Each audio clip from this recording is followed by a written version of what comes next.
Hello and welcome back. It's the African Humanist. So, how are you doing tonight? I hope you're well. Well, it's night time where I am. And I was just on the phone with somebody and they said good morning. I thought, no, it's not morning, it's night time where I am. And they said, no, it is morning where they are. So listen, whatever time it is where you are, hello, good day, good morning, good afternoon, good night, and good everything. I hope you're well. Hey, Mark. Hey, Critical Cripple. Michaela, hello. So, we were looking at a video yesterday, and today, no long talk. We will just carry on with this video. Very it brings out the emotions in you.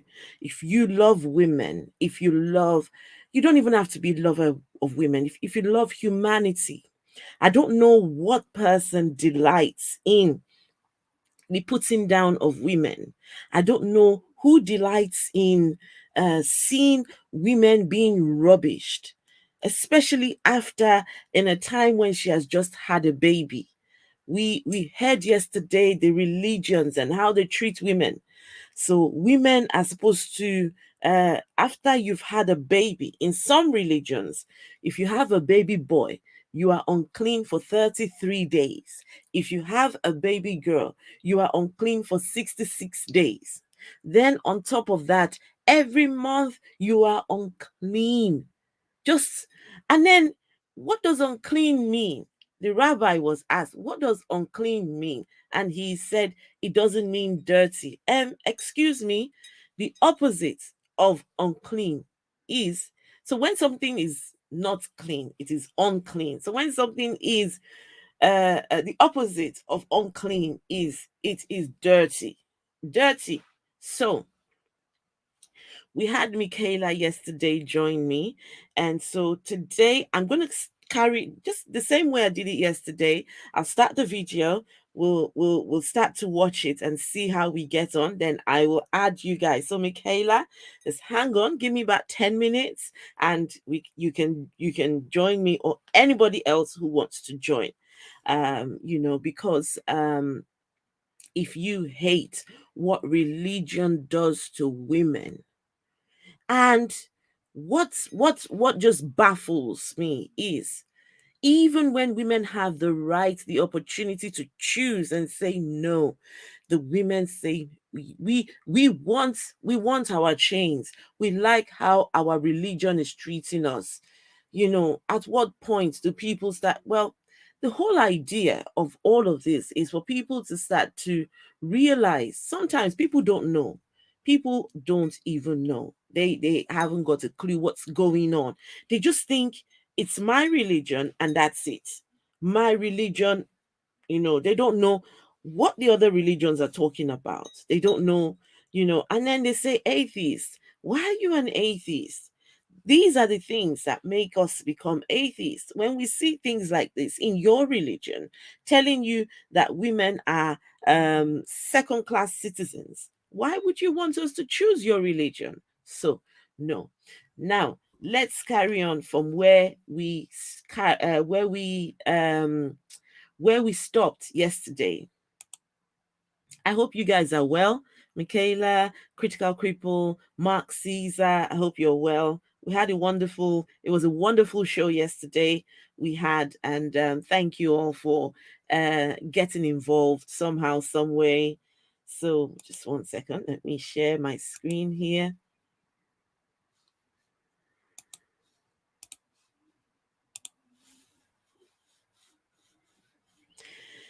Are religions unfair to women? So this is where we stopped yesterday. We stopped at this spot where this woman was trying to tell us why why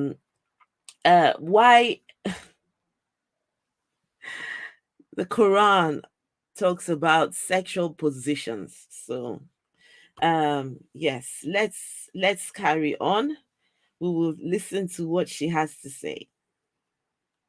at the time there was the issues about men, and they used to believe that certain sexual positions were not allowed, and the Quran is just saying, actually, you know, within sex, you are free to experiment and do, you are together. I think taking this apart from other verses in the Quran which talk about marriage, which say that actually addresses both men and women, not men separately, which say you are from the same soul, you've been created so you can reside together in tranquility. It has to be taken within the context. This is specifically about sexuality.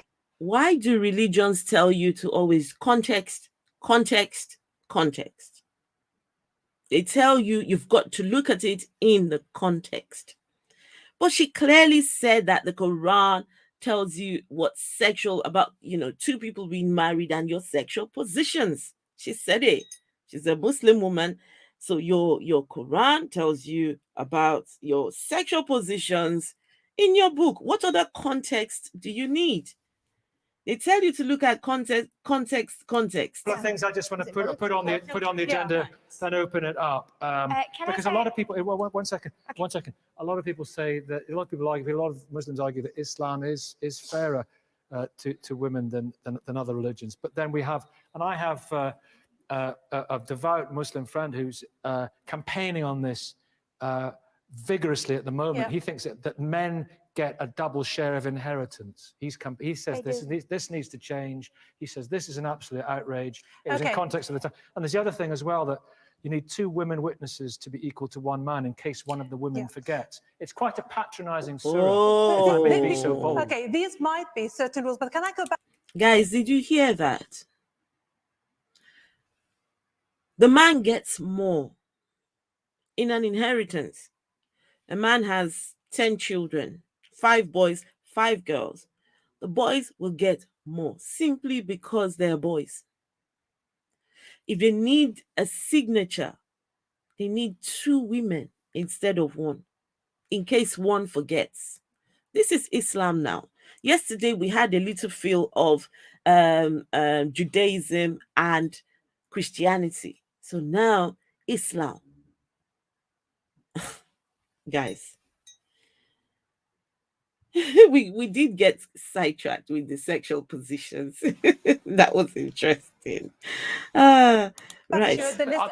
Can I go to your list, Nikki, at the beginning of the program, where you talked about women getting the right to education, to wealth, to work? This was all established more than 1400 years ago by Islam at the time where it was revolutionary. Really? So Islam actually, all the things that the debate we're having earlier on about clean and unclean, or whether the Quran was written to men, it was not. It was written to men and women and Muslims and non-Muslims. There are issues about inheritance. This was written in the context of a time where men were financially responsible for women. So at the time when the woman was more likely to be having children, not now where women are working, or different contexts. But there are traditionalists now who say we should still cleave to it, and there are modernists who say this needs to change. Exactly. So as a modernist, I would argue that in different contexts we have to interpret this. And the witness thing as well. Well, absolutely, the witness thing completely with that. It was a time again where women might be putting their lives on in danger if they were actually standing up to be witnesses. So you have to understand that the holy books have parts of them which were written in the context of the times, and other parts of them which were written for universally for all times. And this is the discrimination we need to make. Yes, we just started. Hello, Tanisha Smith. We just started. God actually says, I am using similes. You have to see beyond the words I am using. To actually, beautifully explained, if I may say so. Because you really expect, because these are such contentious surah. Absolutely. They are contentious. Law of inheritance law. In Islam, if a wife passes away and she leaves a daughter and a husband, the daughter takes half and the husband takes a quarter. Now you tell me which one's more. But the daughter takes more than the son. Sorry? The son takes more than the daughter.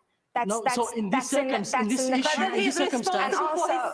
daughter has taken more than the father. The daughter has taken more than the father in this circumstance. You claim that this book is written for all the time and it can be used. And also, there are people, the Islamic government of Iran, Saudi Arabia, and many, many more governments who use the same book and have different interpretations of it, have more conservative But they have the interpretations, not just with the book. The interpretation is because they wish to put a group of people down within their countries, not just women. So they've been doing it, and actually, it goes beyond Islam. Women have been put down, oppressed, denied rights in many course, by your religion, whatever comes to hand. So the interpretation of this might be in some ways to actually put women down. Alison, I didn't understand that. I didn't understand that. About the way that the Prophet Muhammad led his life? Could you repeat the question? I don't. The way that Muhammad led his life. Anything about that troubles you? I think it's completely misogynistic. That you know, he was. It was at the time, and at that time, you know, there's also a verse. In that what says, way was it misogynistic? There's a verse in the Quran that says I can't remember the chapter and the number of the verse, but it says that it addresses Muhammad and says this is true only for you, not other believers. So you can, if you end the war with a country, you can marry the women from that country if you like, and women from your cousins are free to you to marry. Oh gosh. And you can marry anyone you want, and this is only true. Okay, guys, did you hear that? So in Islam, so basically, prisoners of war, if you have prisoners of war, the women belong to you. So long as you've taken over the land, the women belong to you. Your cousins, you can have your cousins. You can, you know, somebody was saying the other day, the women in Quran, sleeping with a woman is likened to plowing. Like, plowing. It said go in on your ground and go and plow. Oh my goodness. So now you can take any woman as a prisoner of war. And I've heard Muslims justify this on the Atheist Experience. Somebody called in and was trying to give excuses for slavery in the Quran. And the person was saying that the only time, the time it is okay to hold prisoners is if you go and take over the land. And if you are at war and you win the war, and you know the spoils and the people who are left over after the war belong to you, and it's okay then. It is never okay. Never. It is never okay to take anybody as prisoner. It is never okay to own anybody as property. It is never okay to take any woman for your own simply because you can. It's just ridiculous.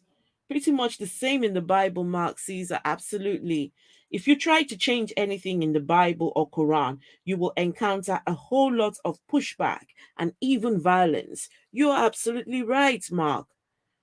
For the Prophet, not for other I'm sorry, this is completely untrue. No, I have the fact is, the Prophet, I'm sorry, that's completely untrue. Okay. The fact is, at the time of 1400 years ago, how many wives did he have? He had 9 wives. Oh, okay. At the time. And how many? Guys, oh Lord, at the time of the prophets, you see, they make excuses by saying during that time it was okay. During that time we could do whatever. During that time it was allowed. Well, how many wives did he have? 9 wives. I know somebody who wants 9 wives. Mark, I know you want 9 wives. Critical Cripple, I saw him in the chat. I'm sure he wouldn't mind 9 wives. 9 women. And yet they still... I'm not... Well, first of all, the God doesn't exist for me to want to claim to be more moral. I'm more moral because he don't exist. So the prophet had 9 wives. Men could have endless wives. Yeah. Men could have endless wives. Yeah, the prophet would be different. At the end of the day, wow. in his case, we're not saying every man can have 9 wives. But the thing Not a is, bit unfair to women? People now can I just say, say the rules of marriage in Islam is that the man marries a woman. We do have dispensation for more than 1 wife, but the Quran says, but you have to be just. And to be just, you can only have 1. So the advice is just have 1. But there's dispensation for different reasons. Now, can I just add to this? Can I just... That is a right tongue twist. So the rule for the prophet was different. Now for everybody else, you can marry. But then if you want to be just, just marry only 1. So if you marry more than 1, you cannot be just. I'm trying to get it. I'm trying to understand this. They advise you to marry 1, but you can have, she said it, that you can have as many wives. Nick was even saying this is unfair to the women. And you see, what saddens me is it is a woman justifying this. A woman is a woman is sitting there saying it's okay. Yeah, it's okay for the men in my religion to have. The only time it will be okay for men to have many wives is if the women are allowed to have equal husbands as the men. If the men are allowed 2 wives, the women should be allowed 2 husbands. How about that? Ridiculous. Just add to this. Yes, the please. fact Religion is the real religion bondage. makes its I own rules. agree. It's not for secular society to tell me what my faith rules should be. And it's not for secular society But to tell me secular what society I wish. says you can't be a bigamist. No. That is fine. And then, of course, in here, you cannot be a bigamist and you cannot have more than 1 wife. So as a British citizen, the state law will go above Islamic law, Right. and I accept that completely. Right. So, you accept that, but the Islamic countries are not accepting but that. that's The interpretation, Judaism- isn't Yeah, it? but Fine. here what they have is Yeah, a wife but- and but the 600 Quran- mistresses on the side. the So don't Quran tell me speaks- that. Okay, everybody, Yeah, let's the speak to Eunice. You're a pretty recent convert, or as Muslims refer to it, Okay. a revert, and you have 2.5 years. Why did you choose Islam? Why do you think Islam was the religion for you? Well, the reason that I chose it was more, it was more to do just with the knowledge that I found inside the Quran. It just totally blew my mind. Okay, so let me tell you. Mark talks about polyamory. Listen, I'm up for look, polyamory. What's the other one? Yeah, polyamory. That's when a woman marries many husbands. Yeah. Poly anything. I'm saying it's okay. But if one rule applies to the man, the exact same rule must apply to the woman, then it is fair. Anybody going into this kind of arrangement, it must be under consent. People must give consent. And no children involved. No children involved. No. Keep children out of this. The Muhammad had, I said Aisha was 9 years old. That in itself, whatever him has to say, keep it far away from me. I don't care for it. If the lady he had was 9 years old, or is it Muhammad that I think Aisha was 9 years, just keep it far away from me. So what I'm going to do now, I'm going to I'm going to put the link in the chat. Let us talk. You see, I've done all this talk. Let's get other people to come and join me. Michaela, you coming to join me today? So let's go. Yeah, if you would like to come and join on the conversation, why not? If you'd like to come and join in, yes. So polyamory, polyandry, whatever, as long as one rule that applies for the women apply for the men. If a man says I can have 2 wives, then your wives can equally have 2 husbands. Then it is fair. But if you say No, then listen, that's not being fair. Unfortunately, that's not being fair. Girl. Hey, Michaela, hello. Hello. How are you Um, I'm today? like, what this gives me is very Stockholm syndrome, right? It's the Stockholm. yes, that's very much what it gives. It's the idea, right, that women want to maintain and hold the religion of their oppressors, and that doesn't make sense to me, No, it right? doesn't. It doesn't, It right? doesn't.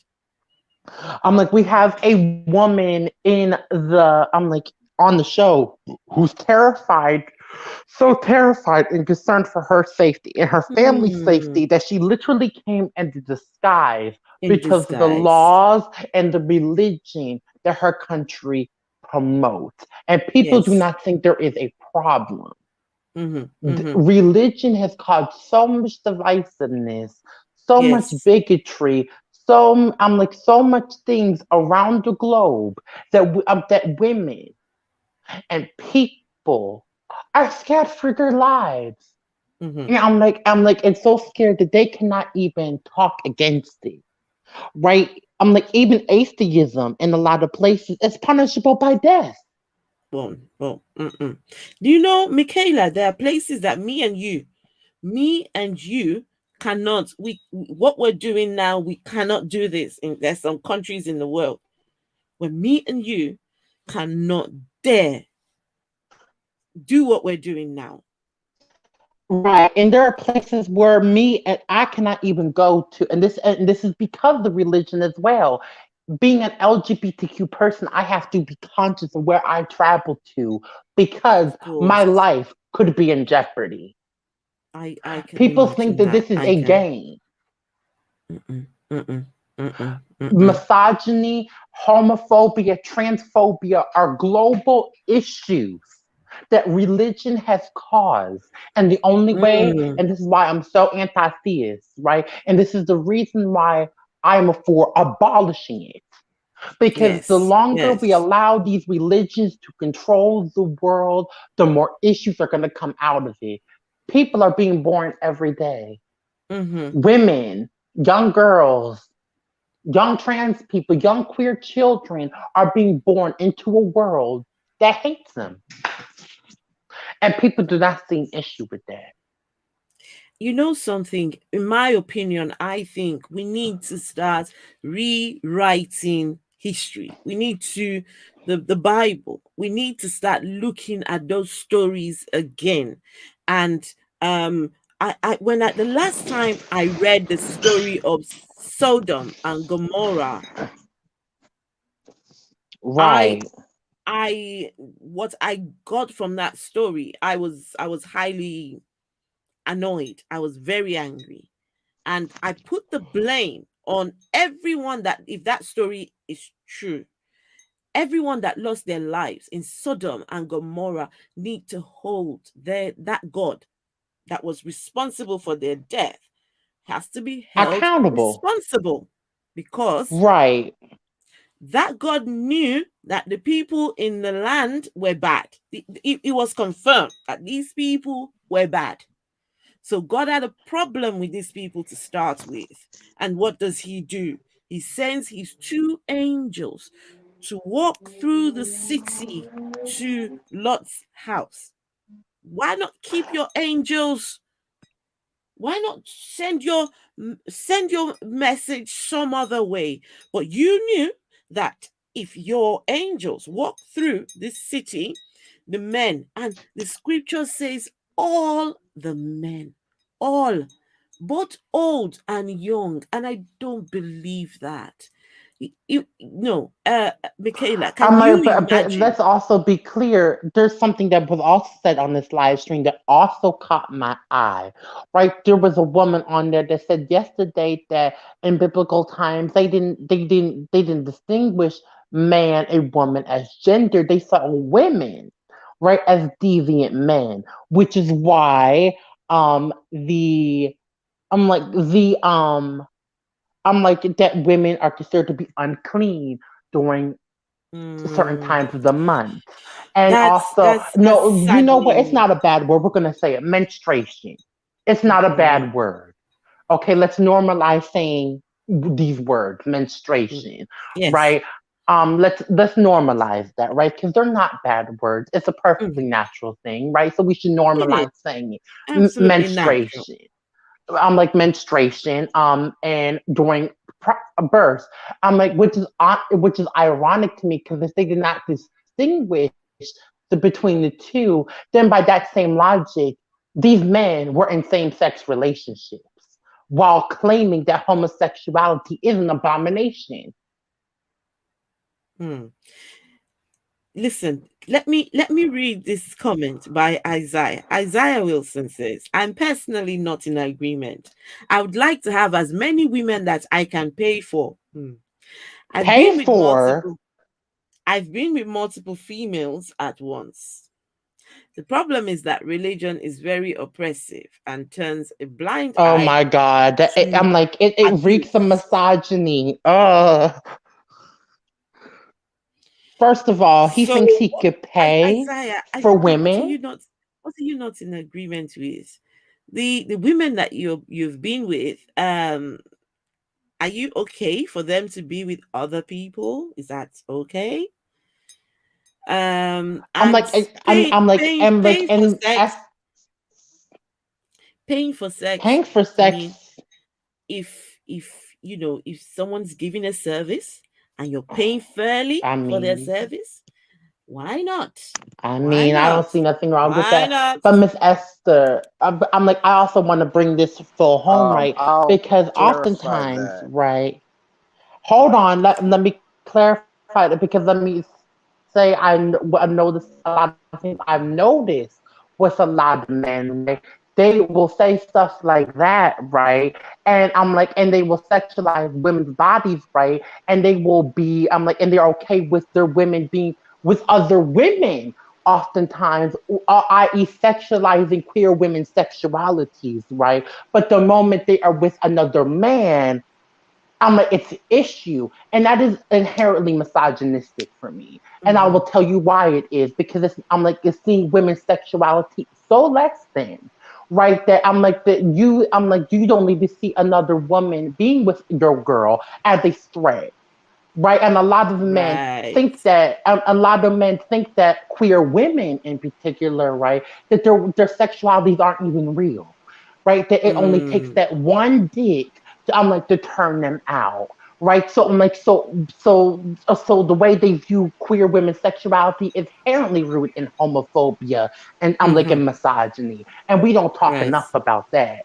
No, we don't. We don't. Let me I'll let me clarify hear what my Isaiah point. has to say. And listen, When I say Isaiah, pay, I'm yes, very I've I'm been here. very I'm very non-judgmental when it comes to sex and what sex people are having or who you're having it with. I'm very non-judgmental. Do you be happy? As long as the person's happy, you're happy, or not And just they're paying person, you, but the and you're person's. paying for a service. They have a As right. long I'm as like, and No, if they're no, I'll clarify that. When I say paying okay, for, obviously, if you have multiple women, you have to have, as a man, you have to have some type of worth. It ain't no right. dude that's broke or don't have means gonna have multiple women. It just don't work Right. like that. What I mean when I say okay, but pay, why didn't as you in say I that in can your comment afford, then? yeah, the comment limits I how think many now I understand. understand. I The understand what comment I'm you're like, limits what how he's saying. many talking about is does he letters. have the income? He's saying what I'm gathering from his comment right now on the stream is he's saying that that he has the income right to support multiple women and Yes. wives in a Yes. household. That is what I'm gathering. Mhm. But I've what I'm not understanding is why that was not made very clear within the it, comment to begin with. the live chat doesn't allow for a lot of words or No, letters, it so I doesn't. had to. Okay, that But is correct. But yeah, why not just come on the live stream and say that? That's why. Right. That's why that's he's what I here. did. Yeah, but he could have That's just why did he's that to here. begin with. That's what I'm And But saying. anyway, yeah, when I say pay, I mean Michaela, afford. Michaela, at least we have the chance to hear what he has to say. True. I'm actually quite positive about what he has to say because Yeah, I'm like, and it I don't takes have an issue with polygamy, right? Because let's be clear, if it's consensual, I don't think that's a problem. consensual. That's a big word, Key consensual. word, Yes, consensual, right? yes, And absolutely. the key word that you mentioned, where it's equal, whereas men can have multiple wives, then women should also be able to have multiple That's where husbands. I have a That should disagreement, Mm. and this is So, why. so Mark has said something. Mark says these days it is not just for the men being able to support women. I'm all for sexual equality in that way, especially. There's some women who don't need your money. They just want to have a good time with you, spend time with you, and they're happy. So Isaiah, you might have to consider that. Maybe go back to these women. They might not need your money. Maybe they just want to spend. Maybe they They're just want to not. spend time um with you, Isaiah. They're not people that I would go back to even if I got the money back. But here's why I Right. kind of Okay. I disagree. Well, not disagree. I have Okay. disagreements Go with on. Michaela's statement. For guys, we are pretty much biologically designed to have multiple Okay. Here we women. go. Here we okay, go. No, I here will here explain it. comes with it. No, I will explain it. Men do not get attached physically. We don't. It's pretty much impossible. You Would we do. get You do attached? know, Are you for real? Are you for Isaiah. Oh real? no, Because I'm Isaiah. not kidding. I still have men in my inbox that I was in a relationship with. Are you? I'm like, he Isaiah. cannot be serious. Isaiah. You do Most know you men, can't. That's it. I was gonna say you can't speak for all men. You I'm not cannot. saying You all, but cannot, I'm not in saying this, the because let me average tell you guy. something. Not only are they attached, but I cannot get them to leave me alone. Oh my goodness. Yeah, And that's the not the Michaela, average guy. Michaela, That, here I am trying to find even one. Huh? All of them are he- in your inbox. Send them Here's what my I'm way, saying. Michaela. The average guy Girl, is I'm like, girl, physically if they got not a attached. The guys that are Uh, probably in your inbox, they're not normal men. I can kind of promise you that. They're not, what do you guys that would mean? just be just what does that regular. mean? They're not guys that for okay, for me, you're a trans woman. Just off of that knowledge alone, I do not have any interest besides, a topic of discussion regarding, religion or other topics. Mm-hmm. Otherwise, relationship wise or anything like that, I wouldn't, it's not even a concept for me. That's what I mean. That's normal guys. The guys that are in I'm like, your I'm like, do you inbox, mean to tell? Because most of them, and I can tell you this to be a fact, my cisgender homegirls have the same issue. So that does not have anything to do with me being trans, sir. no, I'm saying for me and most men, hearing trans women or finding out about it, that's all for us straight up. That's We what? Sorry, I didn't hear it you. it And oh transphobia is also an issue. Alone, I'm like, no, it's it's not really moving to me. transphobia. It's just that's how the average man is.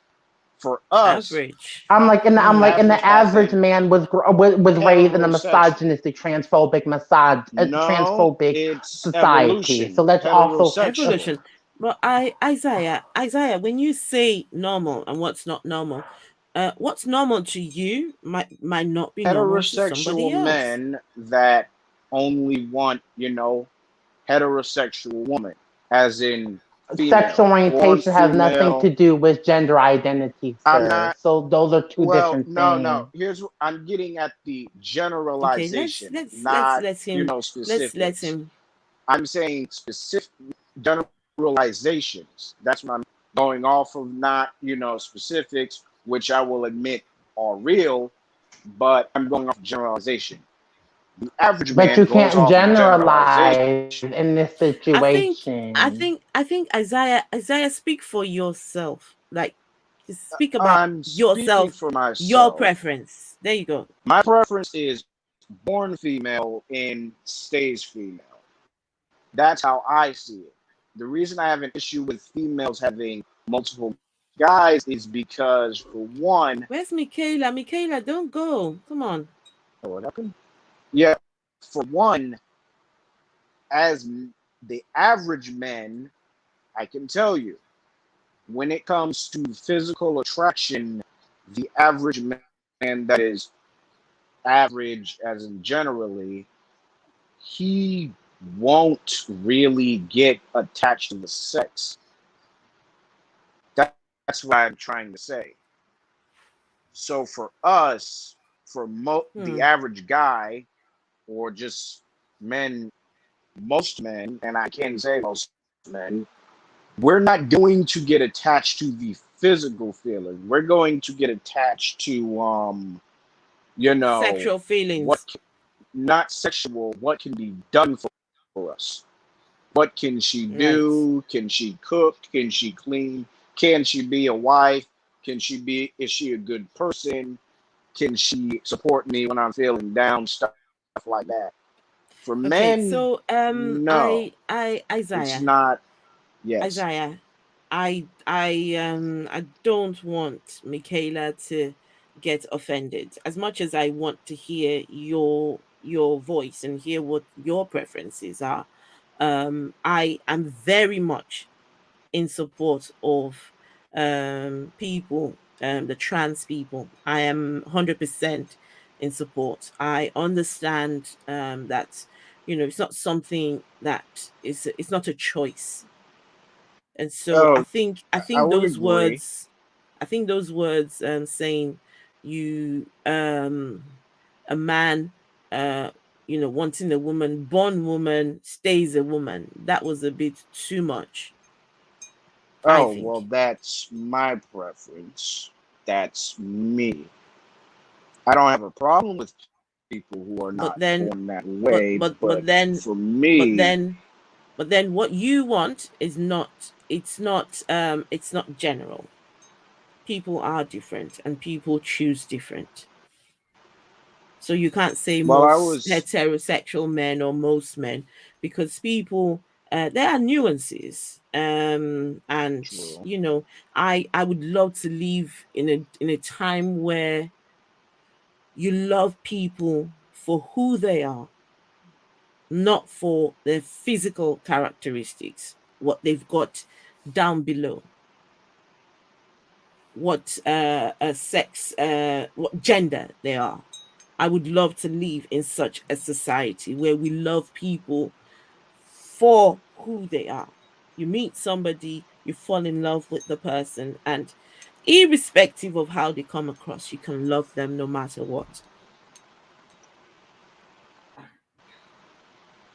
Well, I was saying that I was going, the reason I was going into that was to kind of explain my disagree that multiple women can have multiple husbands. For They men, can.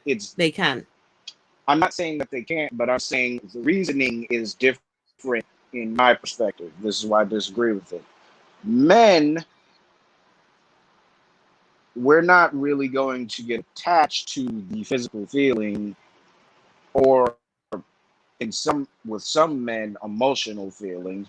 We're going to get attached to, can this person support me when I'm not necessarily in a good position? Women, on the other hand, from my observations of just most people I've met, do get attached to both. If it's good sex, yes, they'll continue to deal with the man. Or if the man has a lot of resources, they'll deal with him that way. The problem with multiple women having multiple different men is that, well, they're attached emotionally to about one or two of them. But listen, if a woman, I've got on my channel, there's a woman on my channel who's married to 7 husbands. If Mhm, she knows she's got 7 husbands, of course she mhm. knows she'll have to share her emotions with 7 people. So Yes. why get attached emotionally to one, just one or two, you know? Okay. So How if long it if can it's she do that? if it can work for you, it can work for the woman also. Equality. Okay, that's her, but If it can work for you, trust me, it can work. And trust in me, my experience, that this lady has had one child for 6 husbands. She's trying to get another child for husband number 7. So if it can work for her, it can work for other people as well, other women. okay, in my It's just experience, the it's just giving. If you say you want that many women, the women you're with should be able to have as many men as you. well, in my experience, not many females can share their emotions like that. Not many. How do you And I'm know? How do you speaking, know? They can. I have not met a lot that could. When That's what I'm saying. 2021, when Oh, 2021. So, now I would now I'm saying back when I was dealing with multiple different females and had oh, the okay, means to okay. do so. Back then. Now, this new generation, it's not, to me, it's not looking good because, okay, if everyone is getting with, who they want, well, then it's only two demographics that can actually choose who they want. The Hmm. guys that have the resources, like I used to, and females. What that pretty much does is leave a lot of men that don't have the resources or can't actually attract women pretty much in the dust. And the only reason I care for that is because, in my opinion, promiscuous type of relationships, or not promiscuous, polygamy Yeah. type of Promiscuous. relationships don't necessarily make for strong family units. Right. So we're bringing the family thing in now. Okay. You know what we're going to do for the Okay. sake of the argument, for the sake of conversation. Hmm. Because today the topic is religion and women. Yes. So I would like to carry on speaking about religion and women, you know, if you don't mind. But you know something, what I will do is we could have a panel, we could have a one-to-one if other people want to join in, and we can speak about these things, what are people's preferences and nuances in your preferences and how it will work in 2021 and beyond, so but thanks for coming to share that with us. Yeah. You're welcome, and I'm sorry if I did offend Michaela. I would just Yeah, say, so I as what my apologize to preferences are, Michaela. that's it. No disrespect to anybody. So And yeah, thank you. I will leave you to it. You're welcome Thank you. for that. I'll carry on with my video. Mm-hmm. Goodbye. Thank you, Isaiah. Yeah. Right. So Mark says, I haven't discussed this particular issue with many women. I have no idea how they will handle it. You know something? I don't know how it will work myself and men multiple husbands. I just I just don't know. So polyandry, you know, we'll see. We'll see. But I think if men are allowed to do it, the women should be allowed to do it. You don't have to, but if the rule applies to one, it should apply to all. That's all I'm saying. So I'll carry on. And I really apologize to Michaela. I hope she does come back. I'm so sorry. But going back to what we were talking about, for me, as somebody that was born in Britain, raised, basically allowed to do whatever I wanted. I was brought up as a Christian, used to go to church to pray every day, loved it. It's quite funny because I found that I had more of a sense of womanhood and sisterhood as a Muslim, and I have like 100 times more female friends as a Muslim than I ever did as a Christian or as just in general It's a British sense of society. belonging that you found. Yeah, I mean, you know, just simple situations, meeting up with like 10, 15, 20 sisters and going for a coffee just doesn't happen. I find that the culture that I grew up in Britain, women tend to like compete against each other. And this is quite interesting if we're talking about Islam as well. So she's left Christianity because she wants community. She wants more association with other women. You don't need a religion to do that. You don't need to move from one religion to another religion because you want to have a sense of community. There are communities out there. Just go out there and look for these communities. They're there. You just need to find them. You don't have to go because I want a community and now go into Islam because I'm looking for a community. When you get into that community, there are problems that come alongside that community. When you meet 10, 15 women who you've got to associate with and live with, it comes with its own problems. So I'm not quite understanding how she's left Christianity to Islam because she wants a feeling of belonging to, I don't. Of course, I'm not if we're talking about Islam, what I love about it, and if we're talking about womanhood and sisterhood, is that cultural? I think certain things are cultural. Because it can be other countries in the world, Christian countries, where there is a better sense of sisterhood. We're quite atomized in our society. Totally. You asked me why, what I thought about it. Also, going back to what we were talking about before, what's really interesting about Islam, we're talking about this concept of covering, or your hijab, which is both for men and for women. What I find really interesting growing up in Britain, in British culture, is kind of like minimizing as much as you can, depending on you as an individual, the kind of aesthetical focus. Taking that out actually brings women together more. Do you know what I mean? So that it's funny because there's a lot, when people think about Islam and they think about women in Islam, going back to what we said before, Prophet Muhammad sallallahu alaihi wasallam, his first wife Khadija was a very rich businesswoman. And I think that is really important because what that is saying to men, which in all cultures and in all faiths, can sometimes actually be intimidated by powerful, rich women. And the fact that he chose to have that as his first wife, and also choosing Bilal. Alison, what are you saying? Well, let's hear from Alison now. I'm sorry, Khadija. Yeah, she was really rich and a rich businesswoman.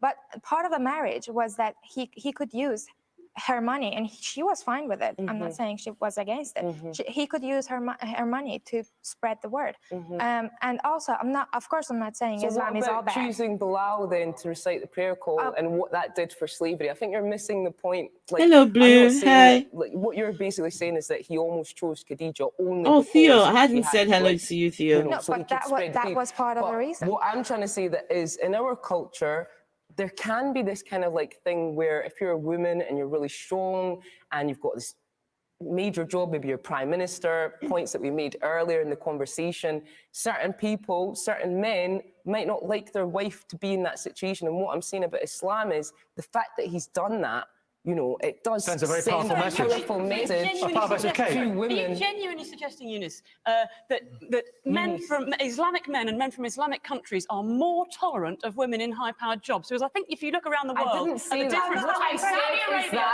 and Sweden, that the exact opposite is 100% true. Well, hang on a second. The same religion tells women to cover their faces. I don't know if a woman can have a high, powerful job with her face all covered up or only the eyes. How can a man, you know, the whole idea of doing that is so that men don't see her. How can she then go on to have a powerful job? Maybe in Islamic countries, maybe, but in countries like the UK, the US, France, that's impossible. Impossible. You cannot be in a high-powered job wearing the full what do you call it? Is it the hijab or what they call that thing? You know, it's just impossible. It's not something that is doable at all. Can I object? The same way that when he chose Bilal to recite the prayer. Please, everyone. In order to just change gear, we're going to go to the audience. Right. What would you like to say? Good morning. Good morning. How are you this morning? I'm fine, thank you. I just wanted to say that before you were saying that a man might get intimidated by a powerful woman if that is the position that they're in. Surely that's the man's problem, and he needs to get over that 100%. intimidation. And lady Exactly. here, there it comes. Laura's getting the microphone over. Morning. I think people find it a lot easier to put the blame on men and say that men use the scripture or use religion to control women, and fail to realize that in a lot of cases women are reluctant to review scripture and review the situation for themselves and bring up the debates that need to be taken up so that people can actually look at what the true religion says and where culture has affected religion in a negative way. Yeah. Very good point. That's a very good point, in my opinion. She's saying, at first I was thinking, oh gosh, are you putting the blame on women now for what the book is saying? But no, what she's saying is the women need to be reading the scriptures, recognizing the parts in there that are not supporting the women, and saying something about it. The women have to be not like what this lady has been doing since, supporting everything that the scripture is saying. Women in the religion must come together and say, no, we don't agree with this. We do not support this particular thing. So, but if the women don't say anything, guess what? The men will carry on as if nothing. The women are happy. Yeah, they're happy for us to carry on controlling them. So women have to stand up for themselves. Very quickly, if you could, because I want a to lot of speak to comments from Barty. the different faiths. There's a thread and a theme that underlines this, and that when faiths have to be observed through religious institutions by and large, and those are by and large run by men, right? And with this control and power. I'm coming to a word called patriarchy, which I hear in most of the comments have been said. It's putting the interests of men over the interests of women, and a lot of the things we're talking about, it does affect men, but it also affects women. We're going to come to that, and the reason we're going to come to it in just a minute, because I want to address the fascinating issue of Hinduism. Barty, okay, hi. Hindu as well. Nice. You had thousands of years ago, not just gods, and God is very much and very often and very frequently portrayed, whether it be in people's minds or whether it be generally as a man. You had goddesses. Okay. Goddesses. Yes. Is that because it predates a kind of the nomadic desert, necessarily, arguably patriarchal society, the patriarchy? Is that because it was a different sort of society in which it flourished? So in the Hindu religion, they don't just have like the Christian religion, the Islam. They have a god. One god. It is a male god. But in Hindu, they've got goddesses. They've got women gods. Okay, this is going to be interesting. Women gods. To blossom. Yeah, well, the Vedic traditions originate in India, and Hinduism in particular sees God as female. Okay. So there are traditions which have God as male, and then there are traditions that have God as female. So I've been listening to this Abrahamic debate. Abrahamic debate. When do the Vedic traditions come in? Yeah. Because for us, it's a different perspective. It's not a male God and edicts Okay. and the church. It's a female God. Okay. And God, rishis and sages who write in the scriptures. So we are following scriptures which are also written by female. Oh, okay. And one of the things Why is that? It must have grown up in a different type of society from the desert societies that gave rise to the Bible and the Quran. Yes, it's a Vedic tradition, and it was born within India itself. The Abrahamic traditions, though, just as a little footnote, I mean, did have goddesses as well before they were. But we still worship God as female. Yeah. And it is a living tradition currently. One of the things that I would point out is sometimes what happens in faith is different from what happens in culture. Indeed, So even within Hinduism, we have women who have to fight to become priests. Interestingly, there are more women priests in India and being ordained in India than in Britain. Okay. Where a lady has been waiting for 2.5 years even to get a hearing to join the Hindu Priests Association. Yeah. So I think we need to also put that in context. And it doesn't surprise me at all, the statement the Dalai Lama made, because he is also part of the Vedic traditions. And women, I think that's a better deal for women. I mean, when women see their gods as women themselves, I mean, maybe they can relate with those gods. But as for the Abrahamic religions, that's very, very men focused, very misogynistic, and it's the men. The men rule. So let me see. Mark says, do you think the idea of female gods comes from women being the creator of life? Possibly so.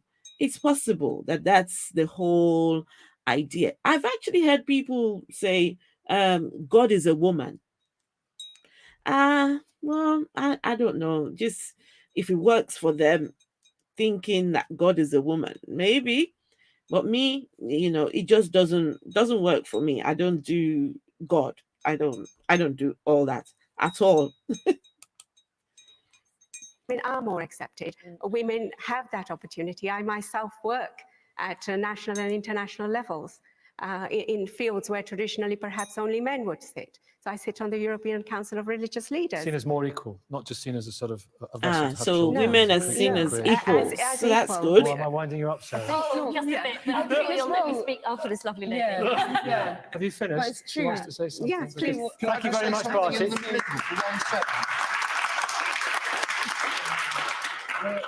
We're consistently transplanting a lot of secular constructs onto faith. I can just say from a Jewish point of view, God is neither male nor female. Is he not? In fact, the whole debate, is he male or female, is to lower the whole understanding of what God is. No, I know. I'm saying about as a spiritual being. You said he. Yes. Is he male or female? That's a good point. Oh no, what have I done? Oh, silly me. Oh shoot. I've gone and taken the whole thing back. Oh, guys, I apologize. Let me try and sort this out now. Let me try and sort this out. Let me try and sort it out. I pressed on the very wrong thing. I just went and pressed on the wrong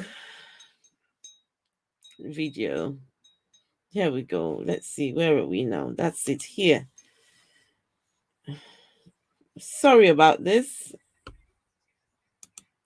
So he was saying the God of their religion is neither female nor male, but he addressed their God as a he.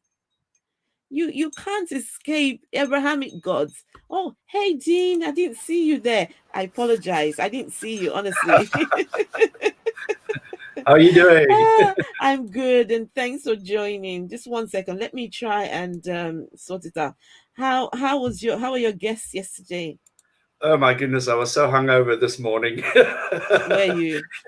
I don't drink anymore, I'm too old to drink, and it just turned into this raucous celebration. Yeah, but I feel all better now, at least. I had some liquids. Okay. And that's good. That's good. It's good to have you here. Thank you. We're talking about God, and let me tell you, I've heard something positive about the Hindu religion. Tries to treat women equally. They provide goddesses so that women don't feel left out. Some of the scriptures are written by women, so women are not left out. And she did point out that what the Hindus have is completely different to what the Abrahamic religions. The Abrahamic religions are very men focused, men driven, and so we were just about to hear the rabbi was saying something. Let's see what the rabbi had to say. 1 second. Okay, let's hear. In answer to your point, You yes, you're have absolutely to right. get beyond the language. Well, there's a mindset which gives you the language as well. And for those who can't, one feels sorry because they're not opening themselves up to the Vicky. actual message. Okay, Cole, sorry, you said Rabbi. With all the respect I can manage, we are not in a religious debating program. We're in a program that's debating about the way we live in this country at the moment and the way we should be. Okay, and an interesting thing coming up on what we were talking about Hinduism.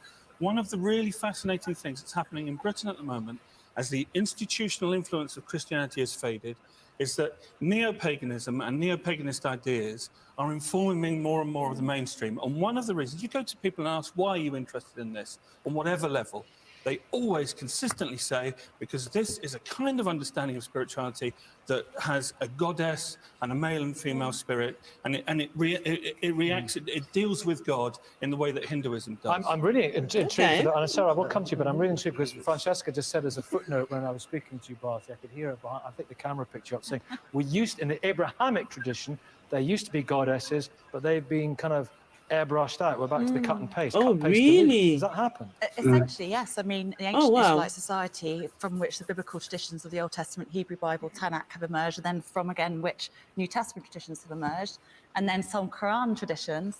It was a polytheistic society. So in other words, it wasn't just one God that was worshipped, it was many gods. It just so happens that the God of the Bible, who had a consort, the goddess Asher. We've got inscriptions attesting to this. We've got figurines attesting to this.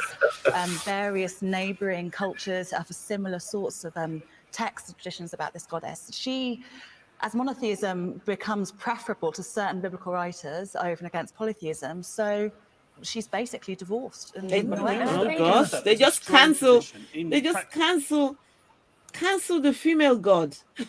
Did you hear what she's? I did.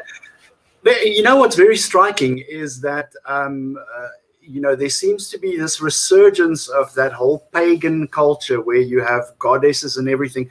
I think people are just picking onto this idea that all these Abrahamic faiths are so centered around men, books written by men for men to control women. And now there is, in the current zeitgeist, this movement back to those pagan beliefs where women were celebrated more and recognized more in these pantheons. It's very interesting to hear this.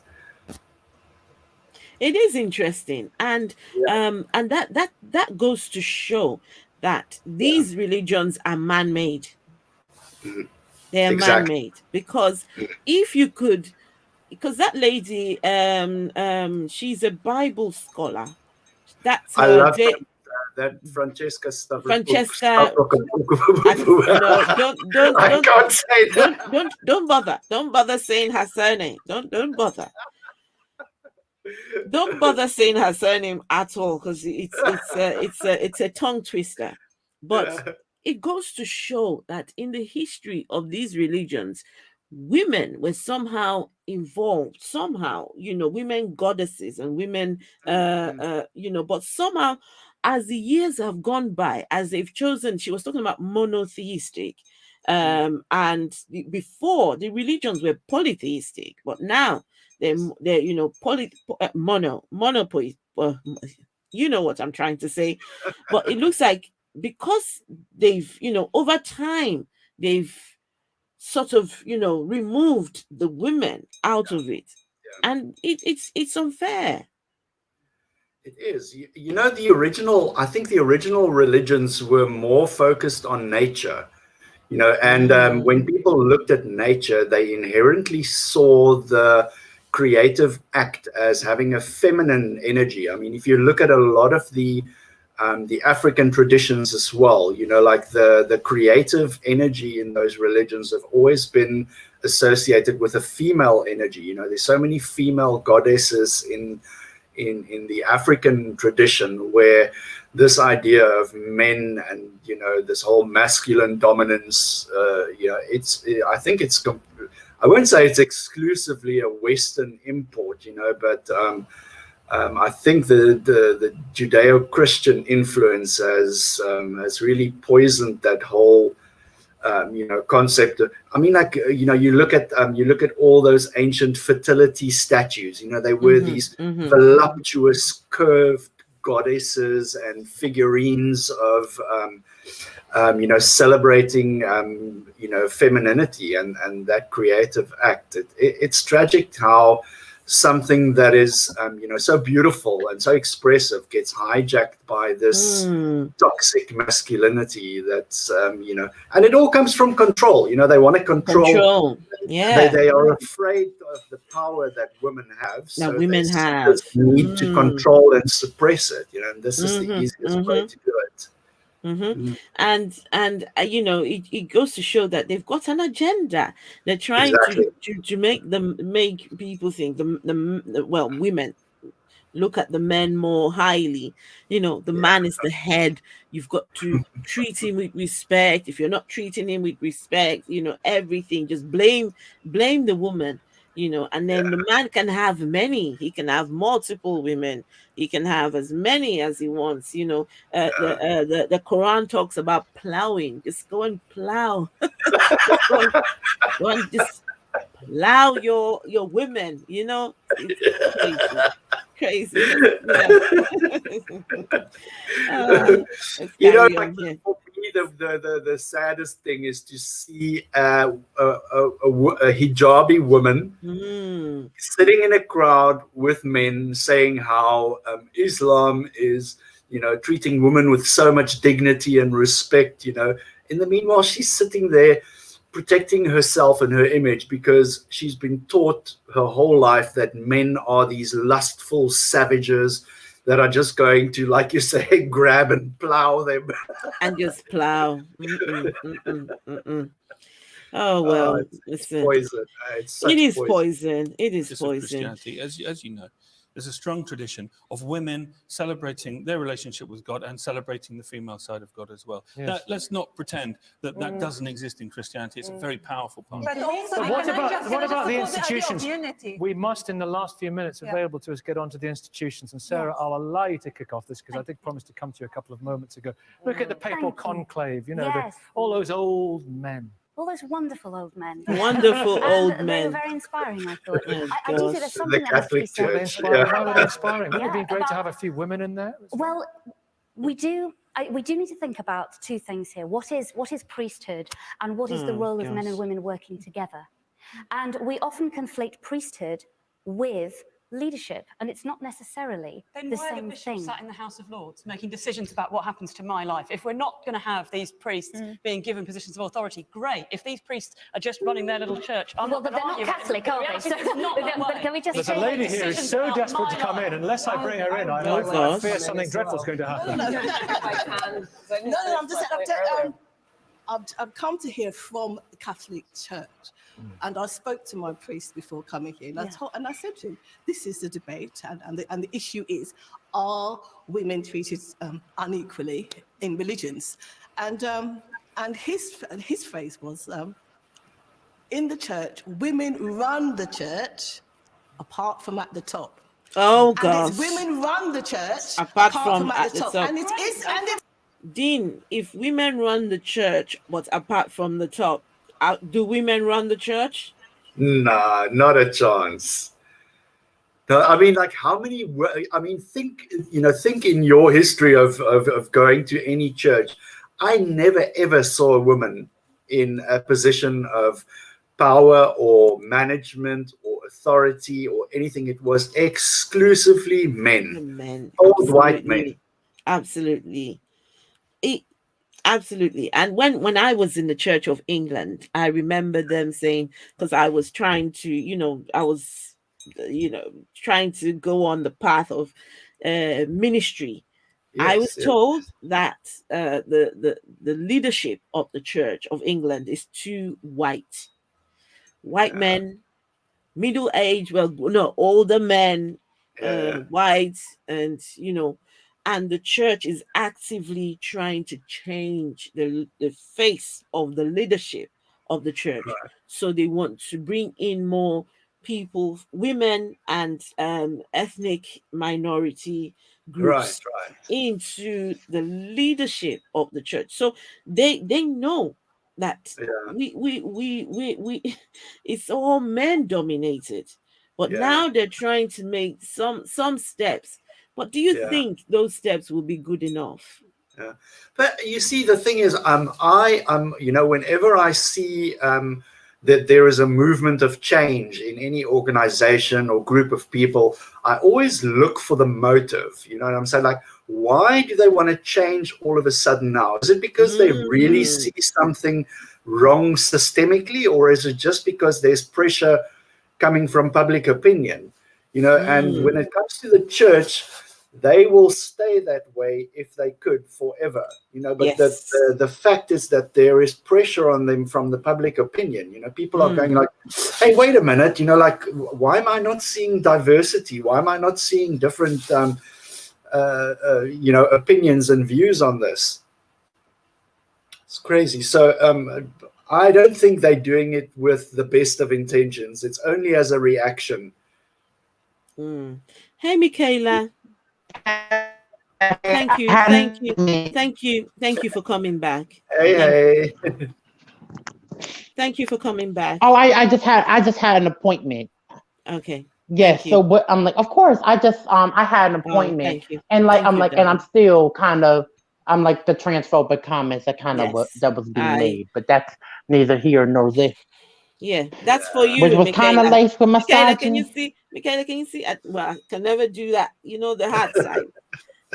People do it Yes, so now. I'm like nothing but love, Miss Esther. Now what conversation are we on now? Okay, so we're talking about leadership of the church, and this lady here just made a statement. She said she's from the Catholic Church, and before she came onto this program, she talked to her priest, and the priest said that the church is run by women, except for the top. So the church is run by women, why is that? except for the top. The leadership are men, of course. The leadership are men, and if the women cannot rule at the top, how can you then turn around and say women are running the church? It's impossible. It's impossible. I'm like, and there's not many women in leadership roles in the church anyway, except from us. I've been to very few churches where there are even women pastors, because according to religion, women are not even supposed to speak in church, let alone lead the flock. Yeah. Exactly. We were just talking about that. I was saying that's what Dean was saying. Yes. I don't even remember seeing a single woman, you know, granted, it's been a couple of years since I've stepped into a church. I think if I step into a church now, I'm going to catch on fire. I was in a church on Saturday. I was invited. Let me tell you, I did not want to be there, but I was invited for. The lady was celebrating her 70th birthday, and she chose to do it in church, and she invited me. Let me tell you, the words coming out from the preacher's mouth, just everything just made me, I wanted to scream at the top of my voice. I wanted to say, no, you guys need to leave, just run away from this place. But I had to keep my mouth just shut and just listen, you know.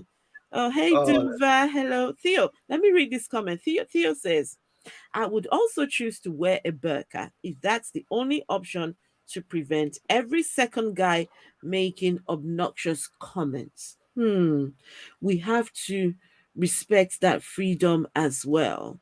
So, you know, I understand what you're saying, Theo. And in a society where wearing the burqa is the norm, when you don't wear it, I can guarantee you will get hate. You will get people, you know, speaking, you know, attack from people because you're not wearing the burqa. That's not normal to not wear the burqa. Sorry? Can we all? Oh no. And Mark says pressure from the public, pressure from public opinion forced the church to change its mind about gay marriages. Nothing else. Let me show the comments. Yeah, nothing else could. Of course. But you see this, I'm always fascinated by this discussion about the burqa and women's right in Islam, because the problem is not that women are like objects of desire. The problem is that men cannot control their urges. Like it's like why is the problem? And why? Let's talk about why men cannot control their urges. Right? It's the idea that they feel like they don't have to, and women. Michaela, your internet is going again. Oh no. What about now? Yeah, that's better. Much better. Go for it. Yes, so it's the idea that men don't feel like a lot of I have talked to don't I'm like not talked to personally, but I've heard they don't have to. They don't feel like, and because a lot of men in some way have ownership of women and women's bodies, right? Let's even talk about the relationship between men and their daughters. Quite frankly, it is actually very creepy and disgusting. Michaela, oh no, listen. We're talking about women feeling. So the men have the urges, but the women have to wear the burqas. No, it's the women's responsibility. And they act. It's like they feel like women do not have any urges, sexual urges whatsoever. No, they don't. The whole idea is women mustn't have these sexual urges. Your urges have to be. You see, that's why they would circumcise a woman. They would circumcise the woman just so that sexual urges are cut away from when she's a baby, so that when she gets to adulthood. Do you know that some societies, in some parts of the world, they wait until the girl child is at least 10, 9, when she can remember the pain, before doing the female circumcision, so that when she gets married, if she wants to go off with other men, when she remembers the pain she went through, she wouldn't, it's just the women have to take responsibility for the men's urges. I understand. I'm like, Miss Esther. Yes, would that be the removal of the clitoris in these societies? Yes. Would that be accurate? Yes. And that I'm like, and that is a weird concept to me, right? But I'm not a Barbadian, a barbaric person who believes that women should not be able to explore themselves sexually, and to have that taken away from you at birth is the most asinine, ridiculous thing to begin with. Right. It's the idea that and it's almost like a lot of men feel like they can control and have ownership of women's sexuality. I'm like, and we see that in multiple ways and forms, right? We see that in the way that men fetishize queer women, right? And don't take their sexuality seriously, right? Because it only takes that one good to change it in their mind, right? So they do not even value the sexuality of women who are not even into men. Okay, then we go into, like you said, Miss Esther, removal of the clitoris as early as infancy. Right. All right. So and like I said, the way that men interact with their daughters, right? It's the ideal, right? That women must be protected. Women must dress modestly. Women must do all these things to take away, to control, so that they do not attract male attention. But how are these boys and their sons being raised, right? How are they how are they being raised to interact with women? And that's a conversation I've yet to hear. And when are we going to start raising our sons to respect and honor the womanhood of women and consent? and consent. Yeah, No, you we have cannot to touch her. No, you do cannot better. sexualize her. Yes. No, you cannot Yes. do these things without her consent. And her wearing something that shows off her curves is not okay for you to sexualize her. Exactly. I completely agree with what Michaela is saying, and we need to do better. I've got 2 boys, and I'm trying to teach them. They haven't got religion. They're not being raised with no religion. But And then that probably will help. teaching that you have to be respectful of women, respectful of people in general, not just Yes, the and women, but people, because respect. let's be very clear. And without religion, right? Homophobia, transphobia, all these other things, they're also not being raised with, right? But it's good to make sure that they're being taught to treat people with respect and dignity, no matter who they are, no matter how, and to respect trans people, right? Because no matter how they come into that womanhood or manhood, it should be respected and valued as any Yes. other cisgender person. And that is Yes. what we don't get into enough, right? Because let's be clear, I'm like, when you get to middle school, when you get older, they are going to run into a person of whether it be the L, the G, the B, or the T, they're going to Yes. run into someone of the LGBT community. And they should know to Absolutely. respect and honor them as human beings and respect the fullness of themselves. Right. And it's kind of crazy to me, right? Because I actually have a god cousin, and he is in middle school. And he told me before, when I came out as trans, before my older family members, these kids not only know about the LGBT community, but they're even friends with people in this community from earlier ages. Exactly. So they When you try know. to exactly when you try to keep children away from these things, when you try to say, oh, I've heard people saying, oh, they're trying to push the gay agenda on children. The Listen, trans agenda, you nobody know is how trying crazy to they are. push nothing. People will meet, when I was growing up, we used to know them as tomboy. You see somebody, oh, that she's a tomboy, but then she's older now, she identifies as a lesbian. So But only not if we all tomboys are even lesbians, Esther. I not know all, quite a I few appreciate cisgender. that.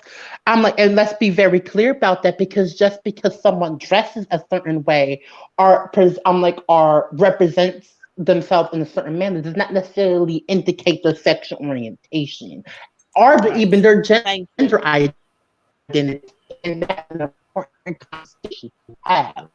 Right? Because my clothes do not, me wearing a certain garment does not change the fact that I am a woman or that I am this or that. It means this is how I like to present, and I feel comfortable in this, and I'm like in these clothes, right? And And there's nothing I wrong with that. appreciate that. So and listen, I'm open to correction, I'm open to learning. How the clothes you wear does not identify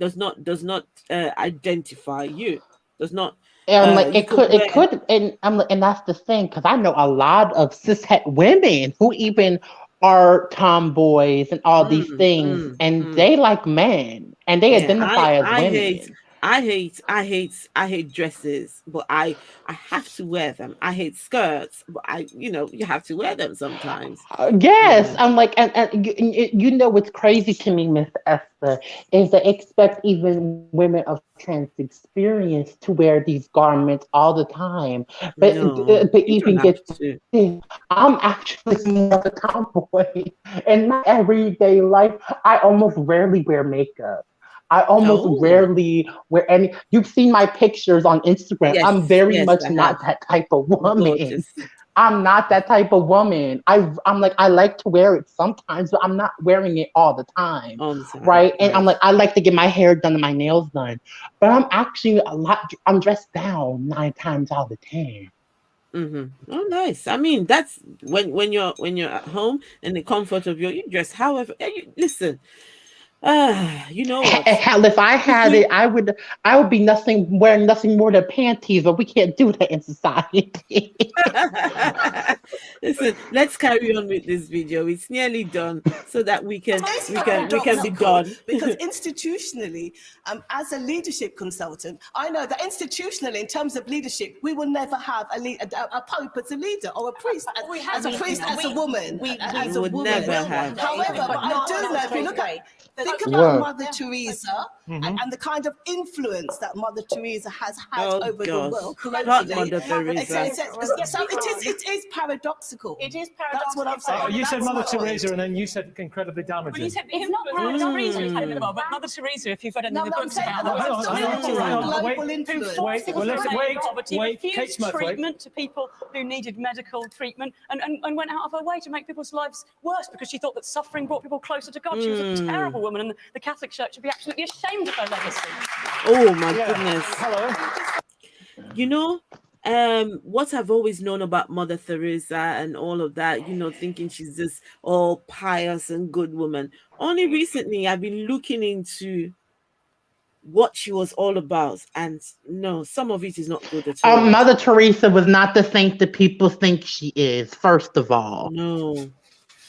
I'm like, let's be very clear. People need to stop over romanticizing Mother Teresa. From the recent, I'm like, she did quite some despicable things. Yeah. She was not a friend of the poor. She was a friend of poverty. That's how Hitchens put it in the missionary position. She was not the I'm like, friend she was of the all for, poor. I'm like, she was a friend of capitalism. Let's call a thing a thing. Wow. Okay, let's carry on. Hey, Randolph. Hello. What you were saying about how women are struggling, for example, I'm a Sikh, and as far as I know, from what I know, scripturally, whatever, women have always been encouraged to join in. Never any impediment that women can't be in positions. But then again, if you go into temples, you'll find that women are in top positions. And why is that? Because they're bringing too many misogyny. That's why. I see many men monopolizing, because I think men monopolize in society, and that's creeping into temples. And we need to separate the two. Women are allowed to do whatever they want in temples. They can join in, sing hymns, but in the committees and the top jobs to make all decisions, women aren't there. Why can't they? Women can't be there. It's religion. Hello. We have in mosques mixed prayers and women leading mixed prayers. Because religion supports misogyny. When are we going to realize this? Okay, Michaela, I just want to try and finish. Then we can have the last conversations, right? Oh, I'm like, this is so frustrating. From everything we're hearing, it's obvious that women, you can't be in leadership positions in many of these sick. Because religion supports misogyny. That's why. The reason why women do not lead prayers is because our prayer as a Muslim prayer is very physical. If you ever watch a Muslim prayer, we have to prostrate. Yeah, put your bum up in the air. So I think the idea, but the thing is, if you take apart the role of a religious leader and put prayer aside, women in Islam can be and are religious leaders. They can. Are women teach allowed about to watch the faith. men praying? Bullshit. Well, preferably, well, they can if they want, but they preferably not, because it's it's the physical. idea. The idea is you avert your eyes when something quite physical is there. But when it comes to religious leadership, there is no impediment in Islam. Funny how men are not expected to do that. Wait, so if prayer is physical, right, and a woman, they don't want the woman standing in the front. What if a gay man is right behind? Oh, girl, I'm like the gag. Or a trans man.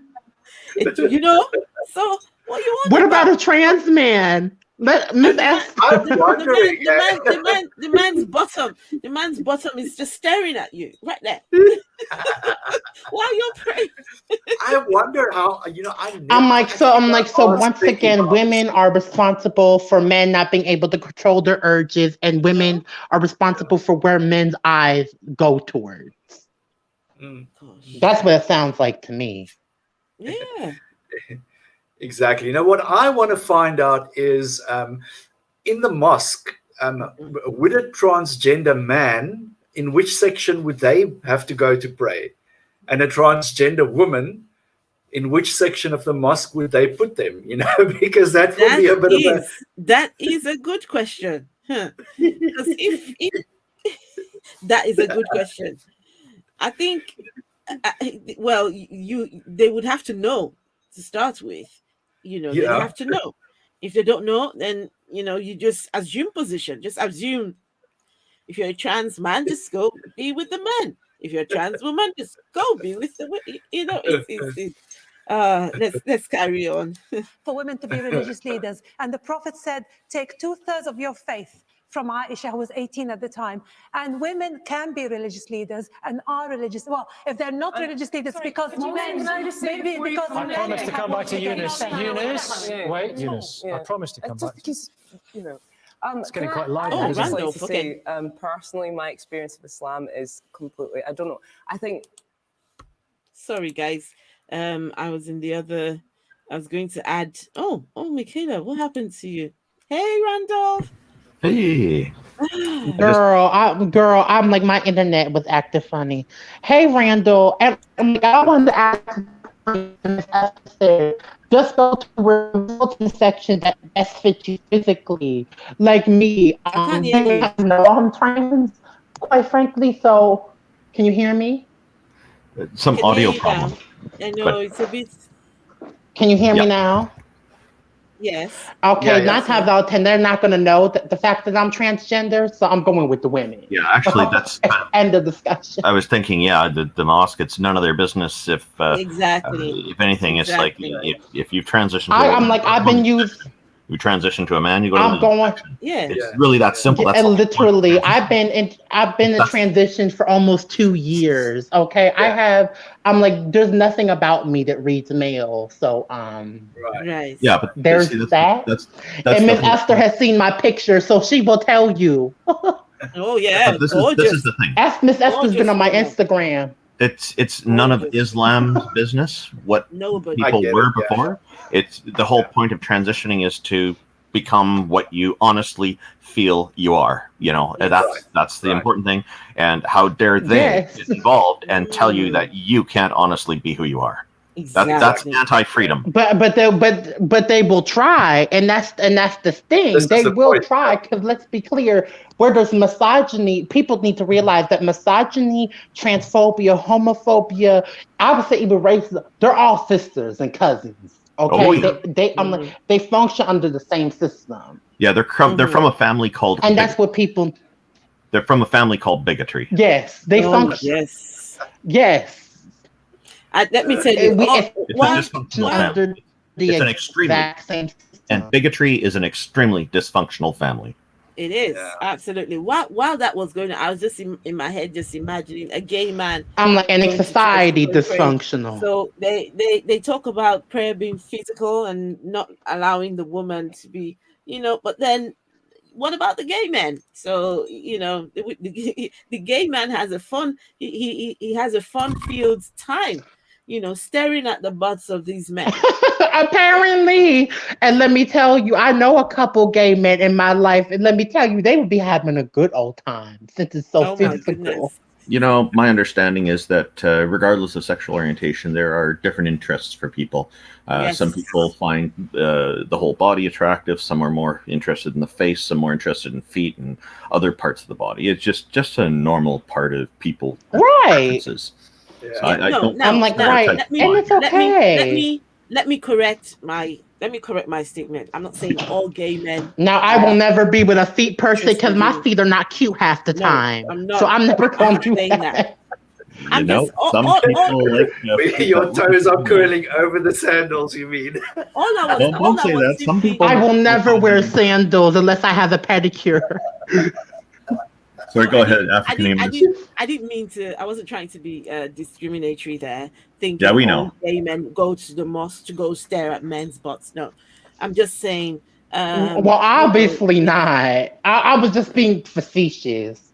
They don't consider the whole picture. They only think, women, just keep them away, and it can work both ways. Is all I'm saying.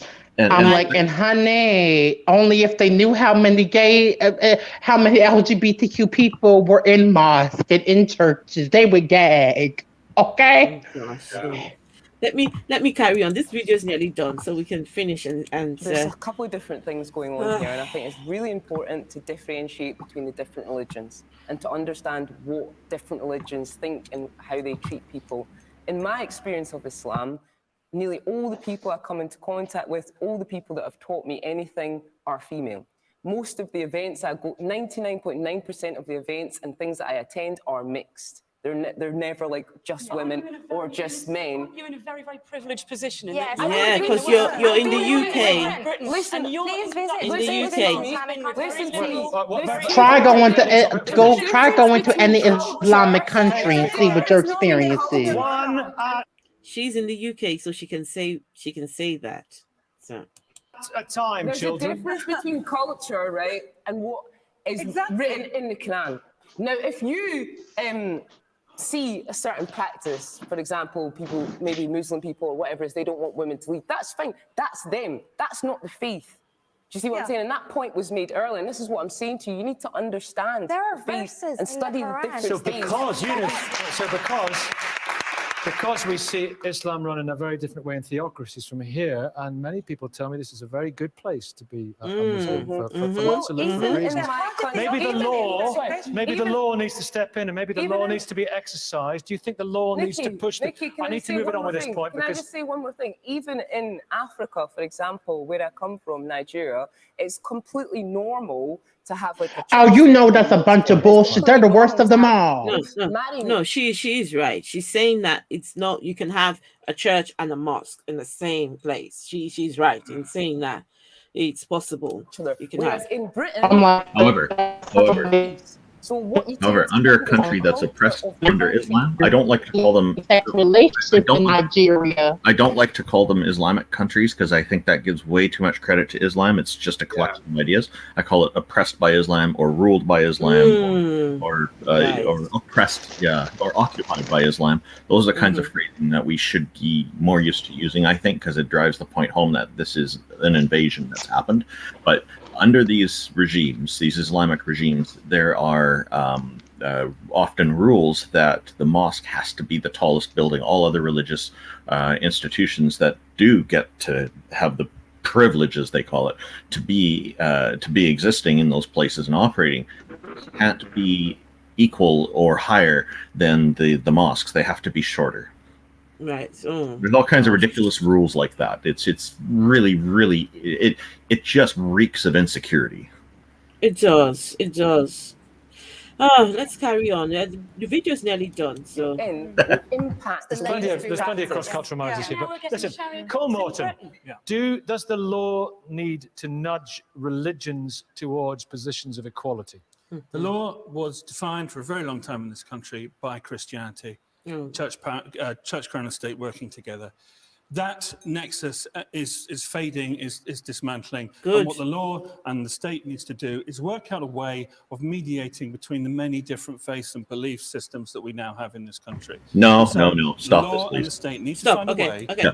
No, nudge is definitely the wrong word. That's political correctness seeping in. The law needs to be specific and say, no, these human rights are important. These are non-negotiable. Everybody has the right to personal freedoms, to freedom to express themselves, freedom to associate with a group, freedom to be religious or not, freedom to believe what they want, freedom to form opinions. All these things are essential human rights.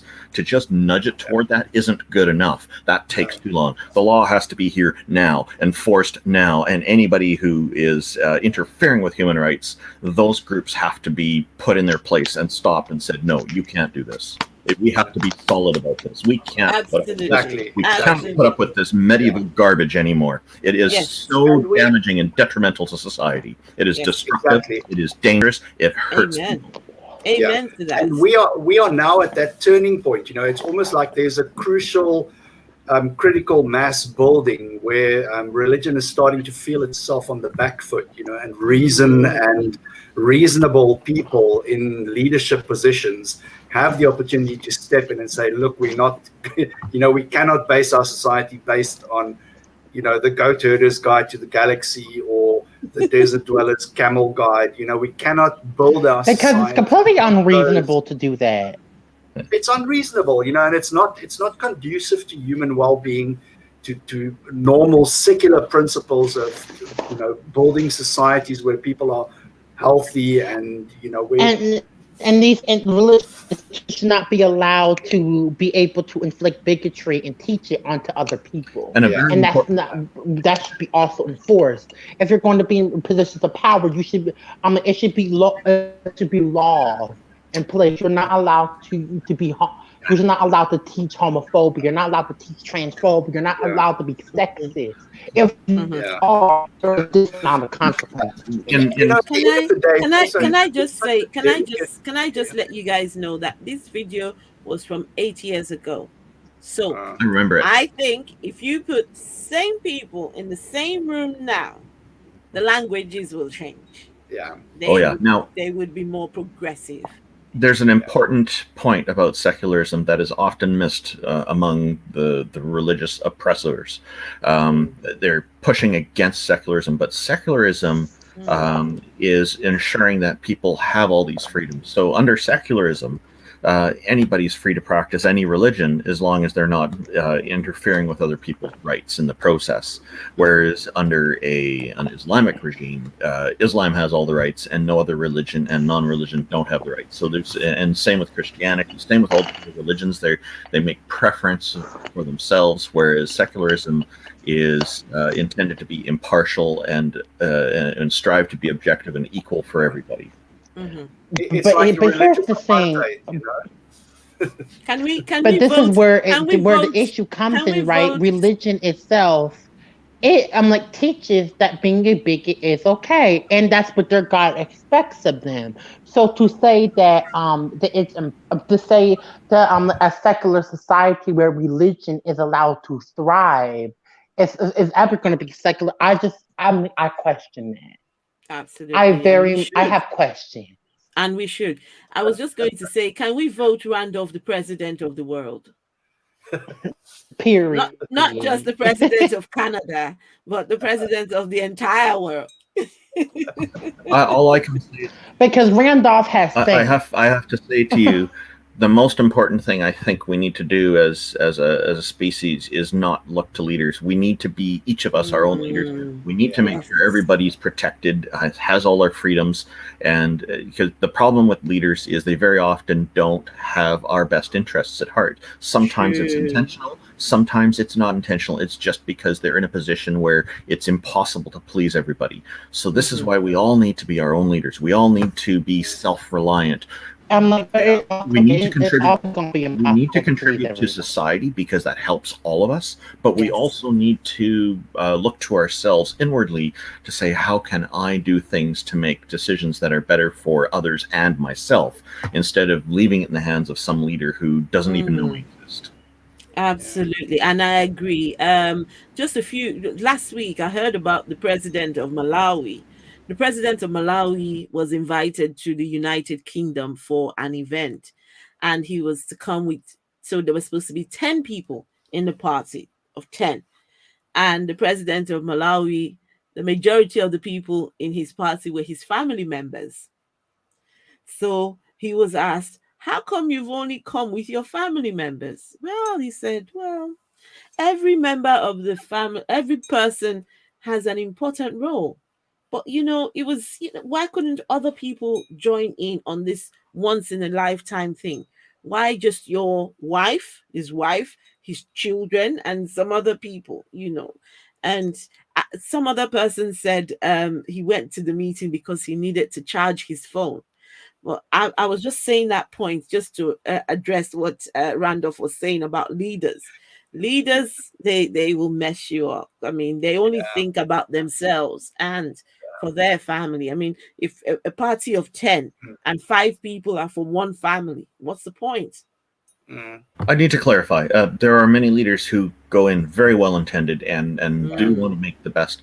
It's just that the ability to to make everybody happy who you're responsible for, because people have so many different preferences and interests, is an impossibility. It's an impossible position to be in, and actually keep everybody happy. So we have to look for lowest common denominators as a society and say, okay, these are the basic freedoms we all need. We need to say, okay, there's certain limits, like you can't you can't do a human sacrifice because that's going to kill somebody else against their will, and things like that. So there's all kinds of reasonable things like that we put on it. And so if somebody wants to practice their own religion and all that stuff and do their praying and all of that's fine. They're free to do that, as long as they're not doing it with a loud megaphone at 3 o'clock in the morning and waking up their neighbors. You know what I mean? So, yeah. There's a question for you from Theo. Would you say human rights are objectively better than Sharia law for all populations? And none of this stuff is objective. It's all subjective to what the needs of human beings are. But Sharia is not pro freedom. So because freedom is, I think, in my opinion, much better for everybody. The human rights is definitely much preferable to Sharia and superior. And more, and it is, but here's the question that I ask, right? I'm like, and this is where I have my thoughts about secular, because it sounds great in theory, right? But in practice, I don't know if it's possible. And the reason that I say that is because religion itself, its foundation is the subjugation of human rights and other people.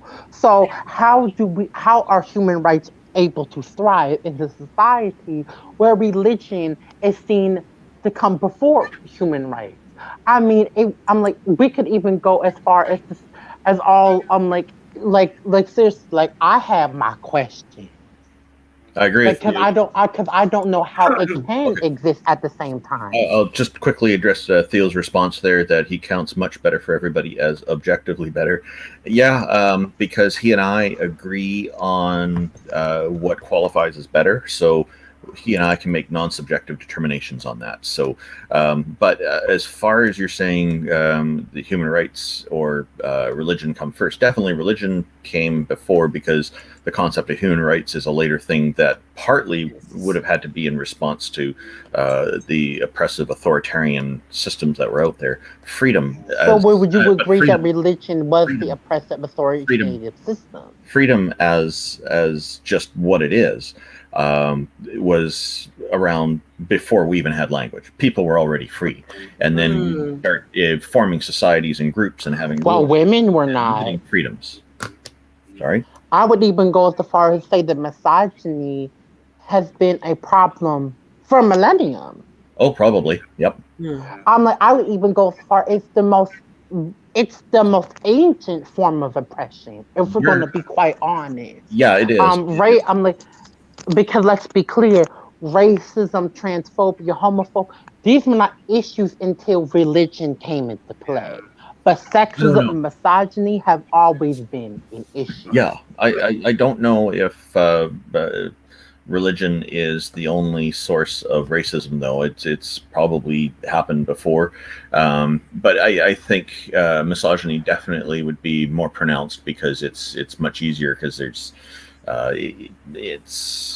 yes, and that's why I say now religion's foundation is at the subjugation of women, right, and also LGBTQ people. But but these forms of oppression a lot of them came from religion, and because our society was built off of the idea that people of all religions are able to practice, even are able to make even at the price of human rights of different people, which is why I have questions. I give religion much credit for utilizing things like racism and sexism as tools to advance their ideologies, but I don't give them credit for creating it, because I think these concepts would have been around before that happened.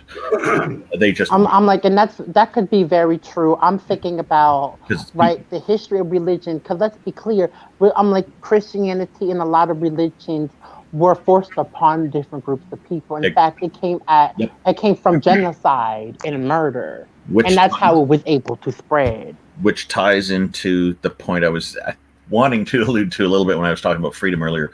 Freedom is the nature of being human, and it is these different systems that impose on that and push against us having our own freedoms. This is why I'm saying we need to take back these freedoms and say, hey, these are freedoms. We need to make sure everybody has them. Yes, but my question is, and I agree with that, but how do we do that in a society where religion is allowed to continue?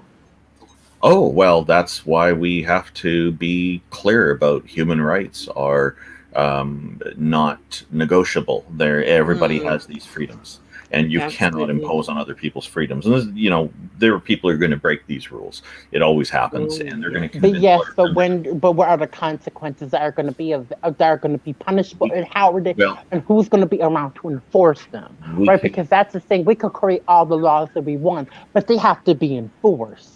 Right, that's what I'm saying. And we can't stop people from breaking these rules. But what we can do is we can work toward rehabilitation kind of approaches. And like a lot of people favor punishment because that's what religion teaches. Oh, use punishment, use an iron fist to destroy and threaten them with burning for eternity or some other kind of nonsense. It's very hateful and very angry. Punishment is like that, whereas rehabilitation is much more positive and much more conducive to the human rights approach. Okay, so rehabilitation. What are some of the things you suggest? What does rehabilitation look like as we move forward as a society with human rights being the foundation? Yeah, and what does that look like? That's the $1 million question there. There have been many advances, and there has been $1 million question, which obviously, as much as I would love for us to carry on, I just want us to. Okay, I just want to complete my answer. So there are all kinds of things like psychotherapy that do work. There has even been experiments with giving dangerous prisoners dogs to look after, and a couple of them had cats. And this completely turned out to be very, very therapeutic, and it made an enormous difference to these people. And they ended up going out and having a whole different life, a whole different perspective on life. And so there's all kinds of different things that can be done. A lot more work needs to be done to develop rehabilitation and move us away from the punishment-based system of our legal system.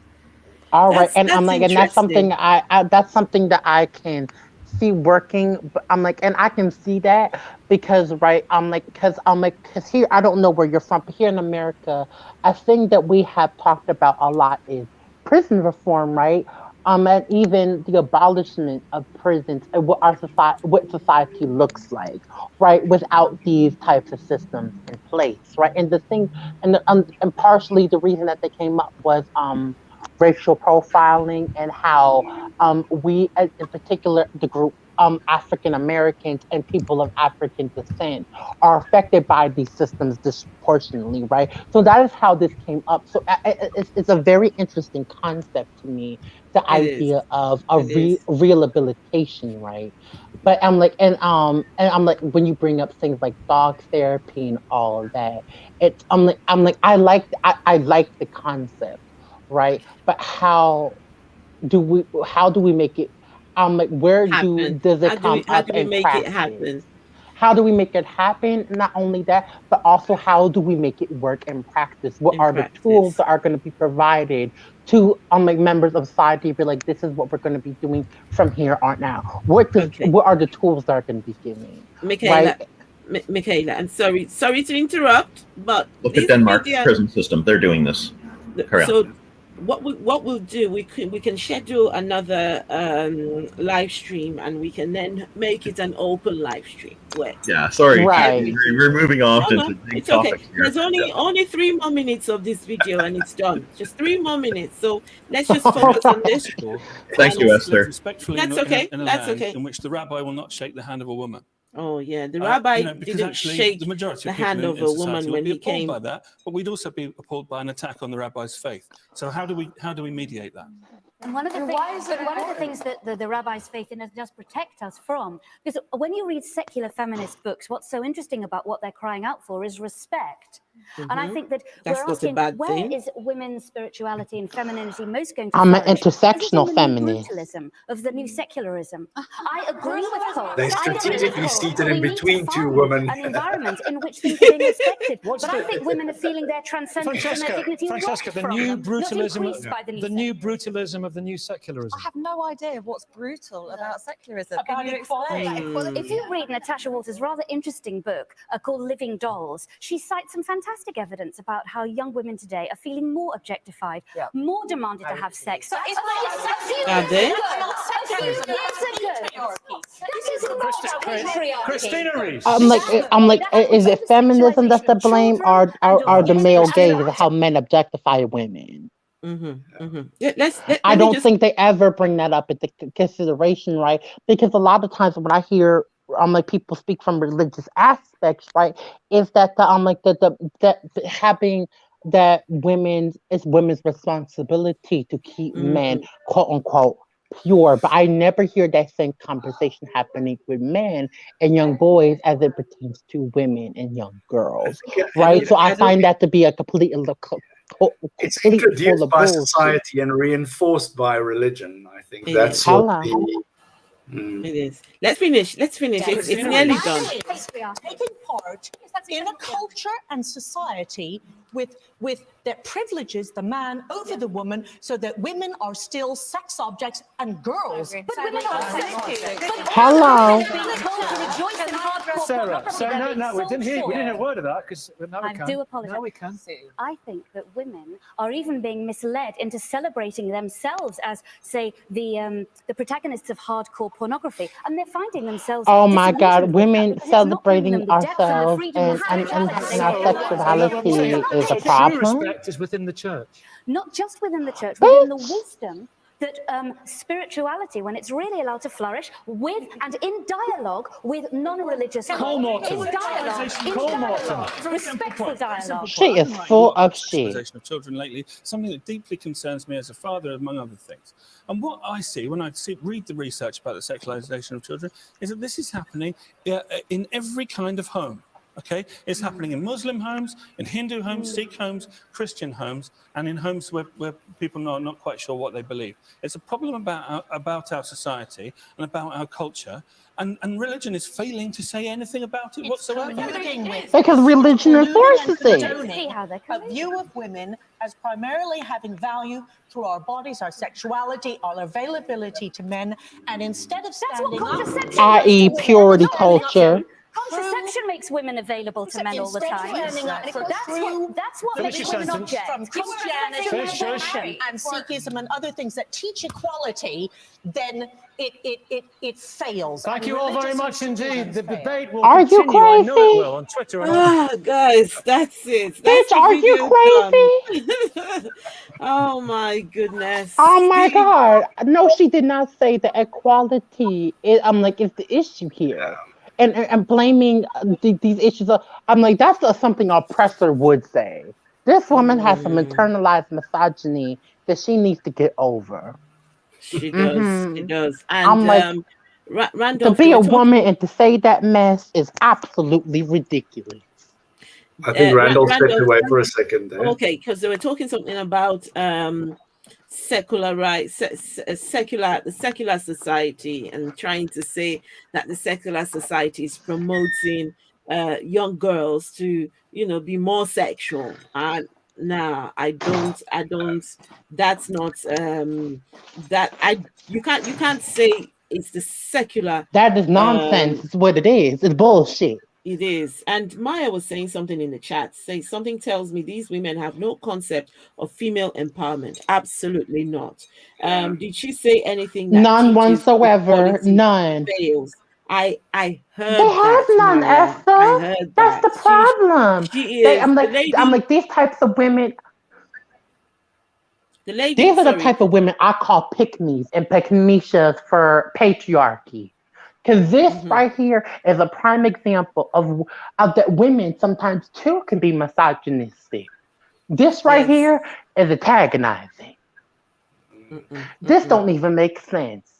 So she blames secular society and equality and feminism for the problems that are facing women today, but not religion are the patriarchy, which then puts women in the position to be sexualized in the first place. We never have real conversations when it comes to this.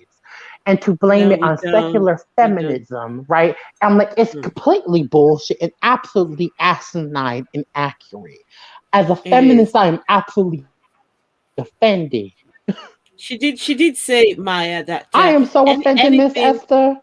I know you are. I know you are. She did say that anything that teaches equality fails, and that in Anything itself that is teaches a equality no. fails. No, But it's a I'm like, no. but she doesn't say that for believing in a mystical God, and the sky daddy that loves you, but under certain conditions. These people are absolutely delusional.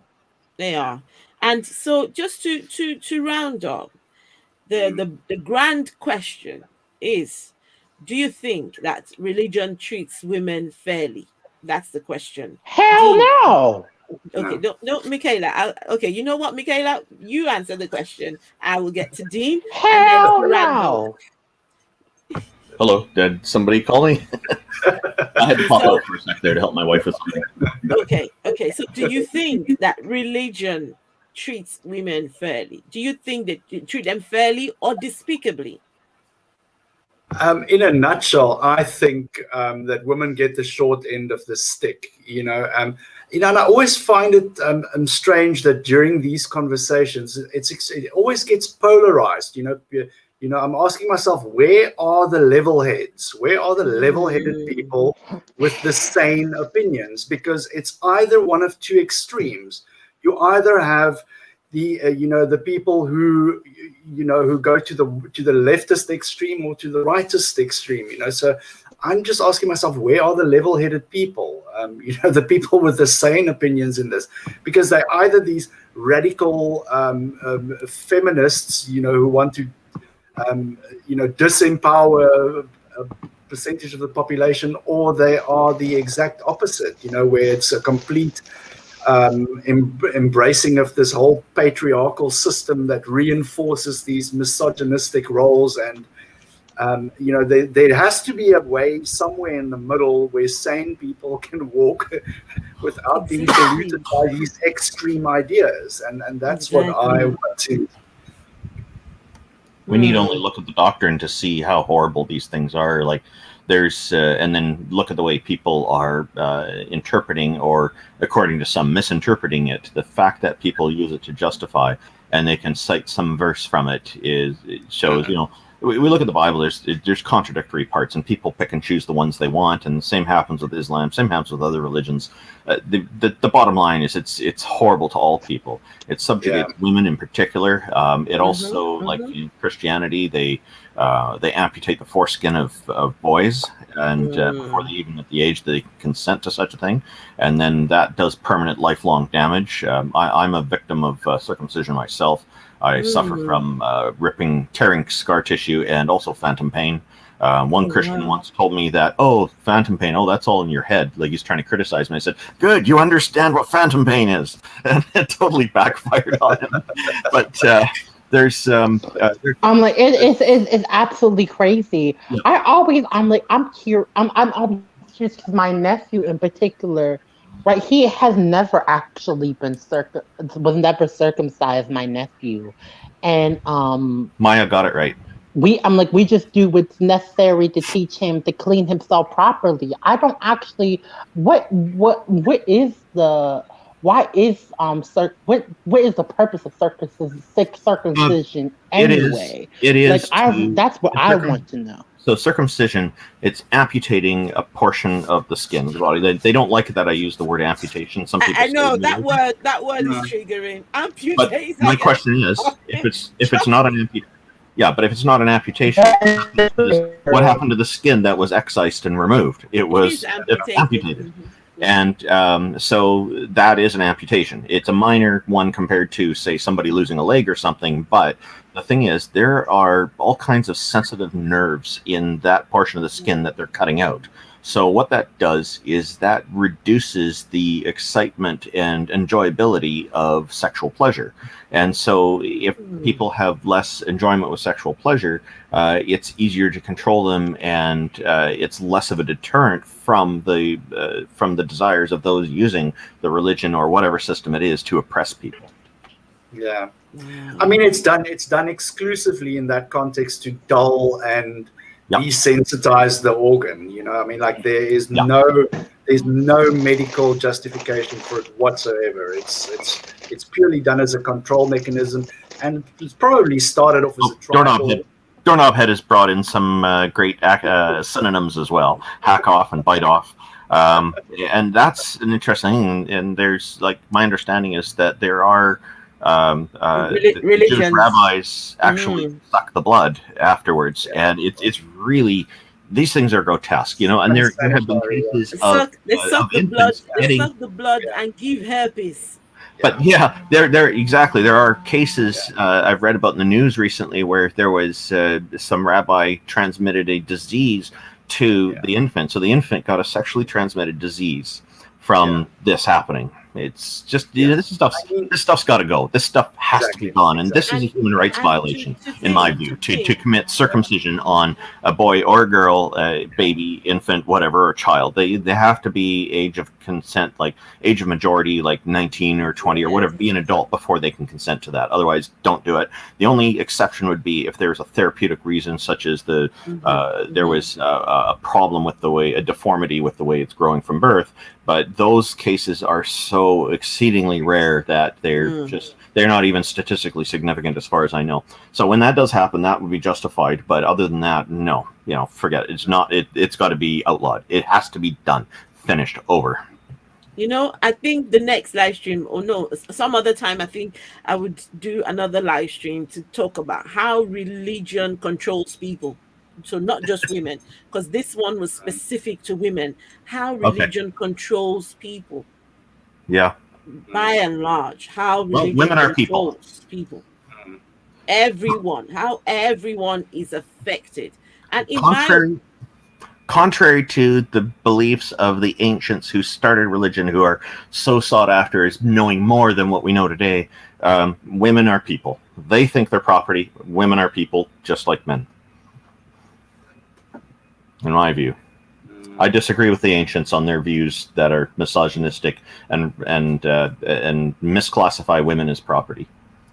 And that is why we need these ancient texts, the Bible and these other books, need to have an update, need to have reviews, need to, you know, when Jesus showed face on earth, that was the time, that was the moment to say, okay, let's have an let's throw this away, let's start all over again, and, you know, make things right this time around. Let's give women rights. Let's, you know, but no, when he came, he said, I didn't come to get I didn't come to get rid of that. No, I came to fulfill. I came to listen. And that's why, in my opinion, Bible, Quran, all these books for 2021 and, you know, and beyond, these books cannot do it. They cannot do it. They can't. Yeah.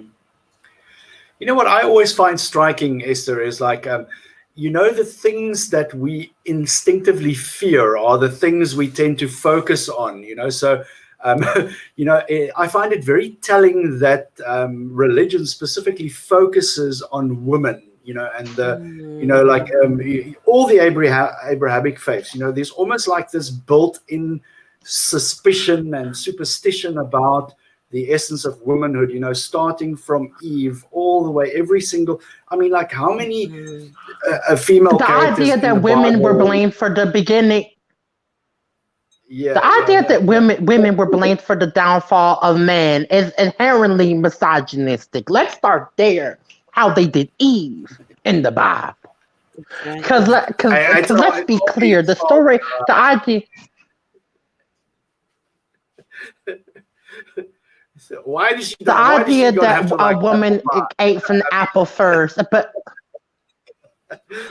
Yes, it's inherently misogynistic because then she was blamed for her husband eating from the apple as well. So let's be clear, that story is misogynistic in itself and in its entire self.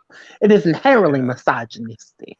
Okay, you have like to admit, though, it's an archetype. You know, it's an archetype that has settled into women. Dean, you were talking about Eve. I wanted to hear what you had to say about the Eve story.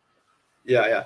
You know, that whole archetype of, women being the purveyors of, of sin and how sin came into the world. That has followed, Christianity around, especially all these centuries. It's only lately now in the 21st century that we've been making all these strides with human rights, and equality between genders. Imagine, in 1960, it was, we're not talking millennia ago, we're talking less than one human lifespan ago. Women did not have the same rights as men. They were not treated as equal citizens. They were the beasts of reproduction and burden of propagating the human race. We have come great strides, but I think with that progress also comes a responsibility, because we are very quick to have people in positions of power, and religions especially consider themselves to be in power, to try and infringe on all that progress that we've made. You'll see how religion they want to reinforce those old stereotypes and those old gender roles. At the drop of a hat, if they could, they would have it all, they would have us all back in those roles that are easy to control and easy to propagate. Because they want women in the 1950s archaeology. If religion had its way, women would be in the 1950s. Okay? And that's what it comes down to.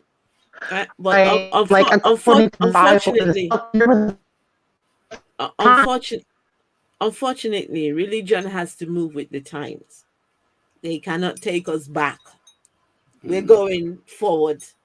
So, it's time for people to start rethinking and to start looking at the books and saying, why are women treated this way? Why should we, why would a woman, after giving birth to a girl child, be told that she is 66 days she is unclean? But Miss Esther, we also have to get to the idea, right? In the 21st century, why are human beings living on primitive beliefs of man 2,000 years ago?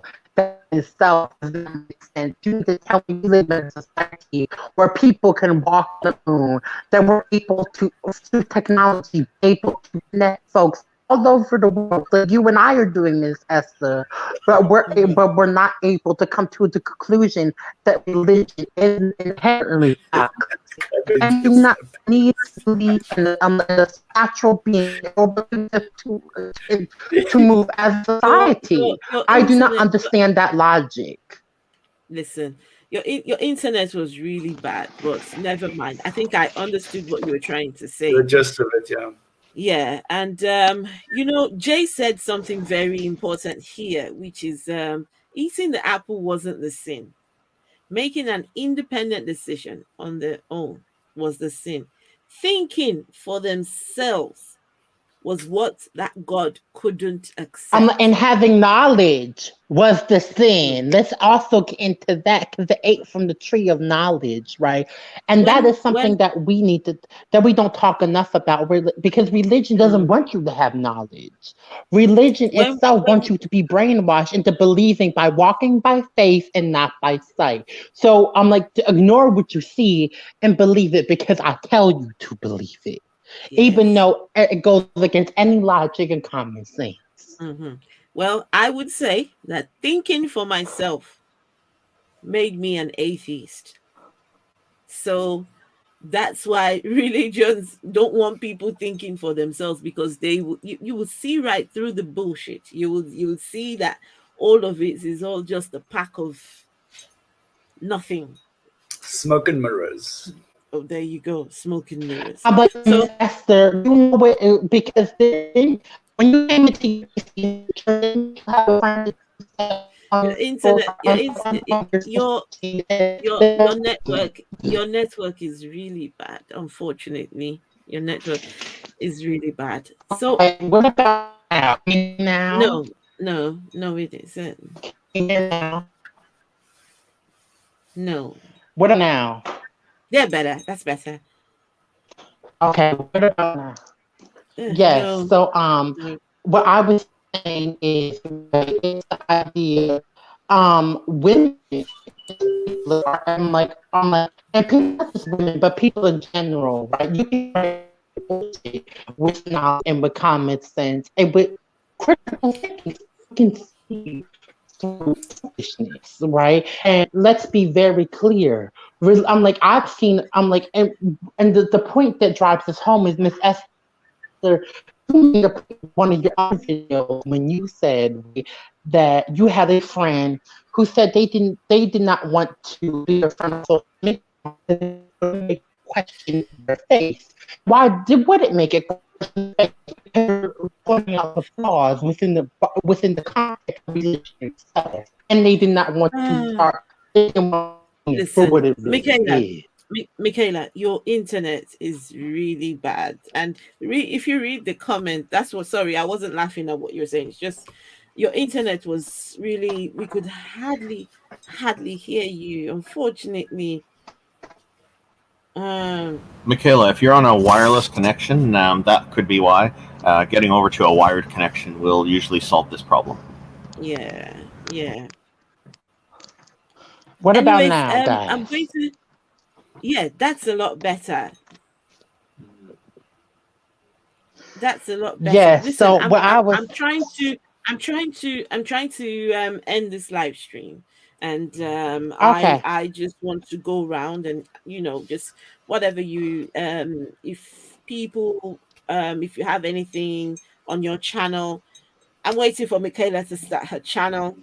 Randolph, have you got anything interesting coming up? I'm nervous to share my story on social media. Dean, have you got anything interesting, or I do. Where can we Go ahead. find you? Yeah, sure. I mean, as you know, we run the Cape Town Consulate of the Atheist Republic here in South Africa. We've recently started doing interviews with women and African atheists. So we are churning out more or less one every week as we go. We've got a couple of exciting guests lined up. And yeah, we're all about normalizing atheism. So we want to normalize atheism. Show people that it's not only a group of old white men sitting in a smoky room in a library talking about God. It's everyday people like you and me, your neighbor, your mother, your sister, your grandmother. Yeah, just search for Atheist Republic Cape Town and you will find our YouTube channel, and you can check out all the conversations that we have on there. Atheist Republic Cape Town. I'm like, JG, that is the point though, isn't it? The serpent did not tell a lie and deceive. It told the truth, and they were not tricked into eating the fruit. They made an independent choice. Absolutely. And that is what religion does not want. Doesn't want for you. Amen to that. I'm very happy. Yeah, I'm very happy to hear Mark talk about normalizing, or Dean talk about, I'm trying to get people's names right, I apologize. Sorry about that. Talking about normalizing atheism. This is a campaign I started a while ago, and more groups are working on this. We have a website for it at www.normalizeatheism.ca. Dean, you should let me know the website of your organization, and I'll link to the page that's talk about normalization atheism from here, so that we can get you a little more notoriety as well and publicity. So that'd be great. Thank you for doing that. I do think that atheism is normal.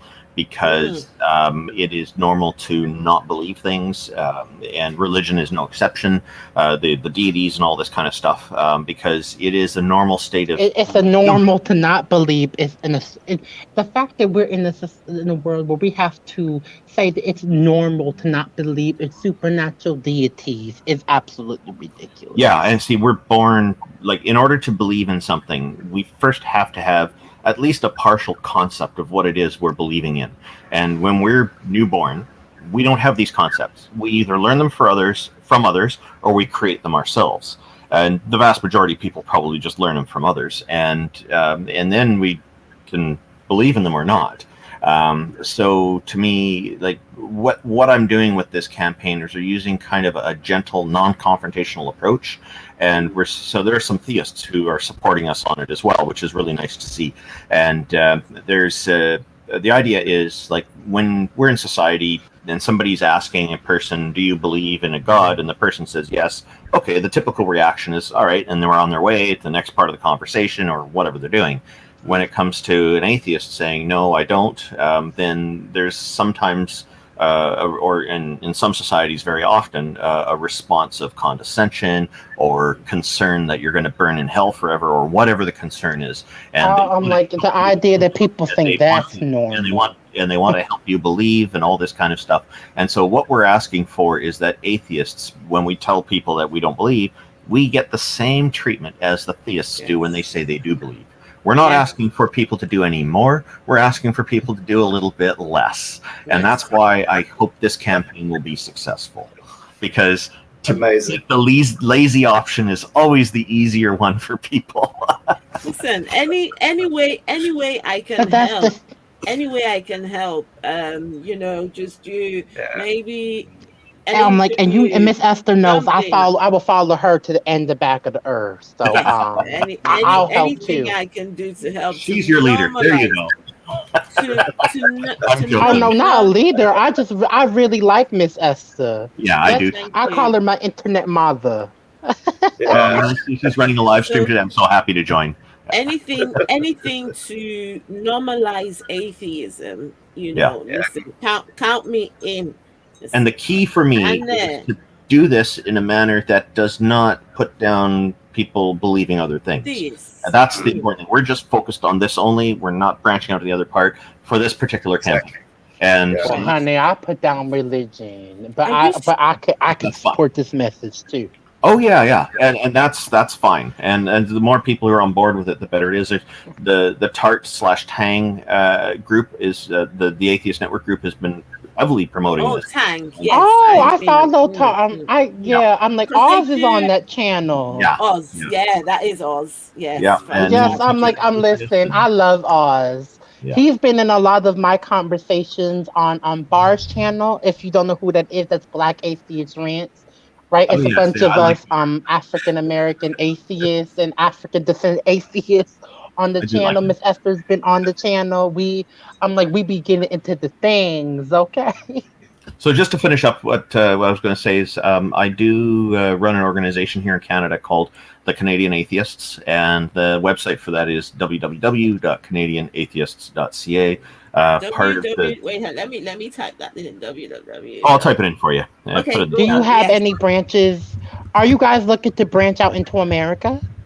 No, America already has good American atheists. There's already American atheists. No, we're Canadian atheists. So the American atheists have their thing. We don't want to compete with them or anything. Like, they're doing very well there.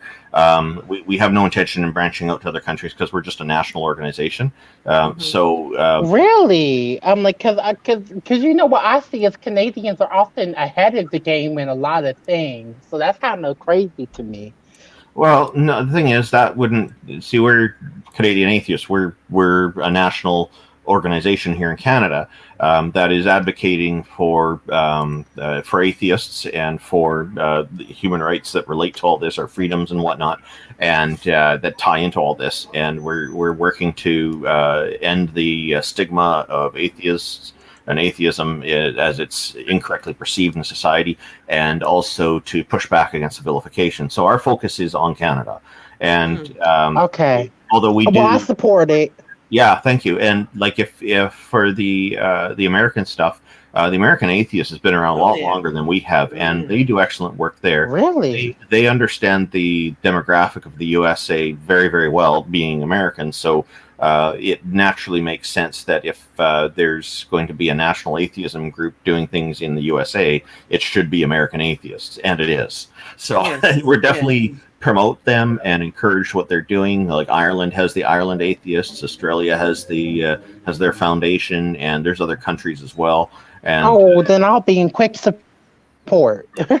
yeah, well, look into what they do and decide that's what they do. And JG's question here, he's asking, you mean that atheists don't eat babies? That's correct. JG, I'm dead. Now this is people think we do, but we do not. This is a terrible joke that goes around, and I'm not criticizing Jay on it. But I've heard this. People saying that atheists eat babies, I'm not on board with that. Like, I don't support cannibalism. To me, it's wrong. Some people say it's just a joke. I don't think it's funny.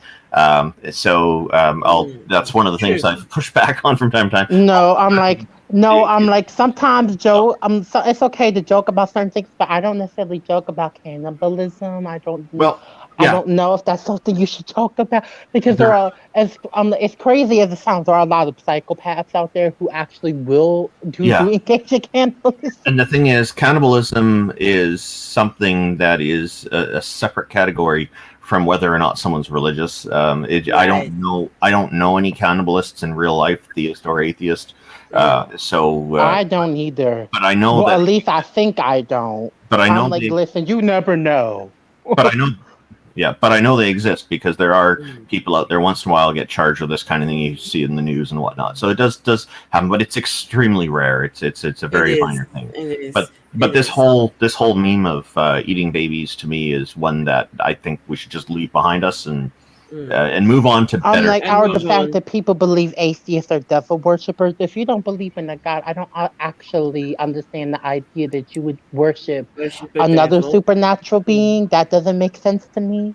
But maybe that's because I'm logical. Yeah, and the devil worship thing is a point of vilification that we push against. Now, Doorknob Head is pointing out that the eating babies meme, I believe is what he's referring to, says it's meant to point out the absurdity of religion. But at the same time, how many times did theists take it seriously? That's what I wonder. Well, that's a good point, and it's a valid point, and he's correct. The problem I have with it is, what is it that people see us talking about? Do they see us talking about and deriding ourselves and putting ourselves down by making these jokes about ourselves, or do they see us focusing on more important things like what is human rights, where are the freedoms applicable, and how can we help make society better? And I'd rather focus on the latter, and I'd like to see that we be known for that rather than be known for making jokes that are detrimental to our own demographic. Sure. I get it, but there's a time and place for everything, I suppose. At the end of the day, if somebody approaches some things, but you gotta admit, some things are just out of taste. And JG is clarifying what I suspected is they were just kind of joking about it, and I understand that. Exactly. And I understand the applicability, but I will push back against it because that's what I do.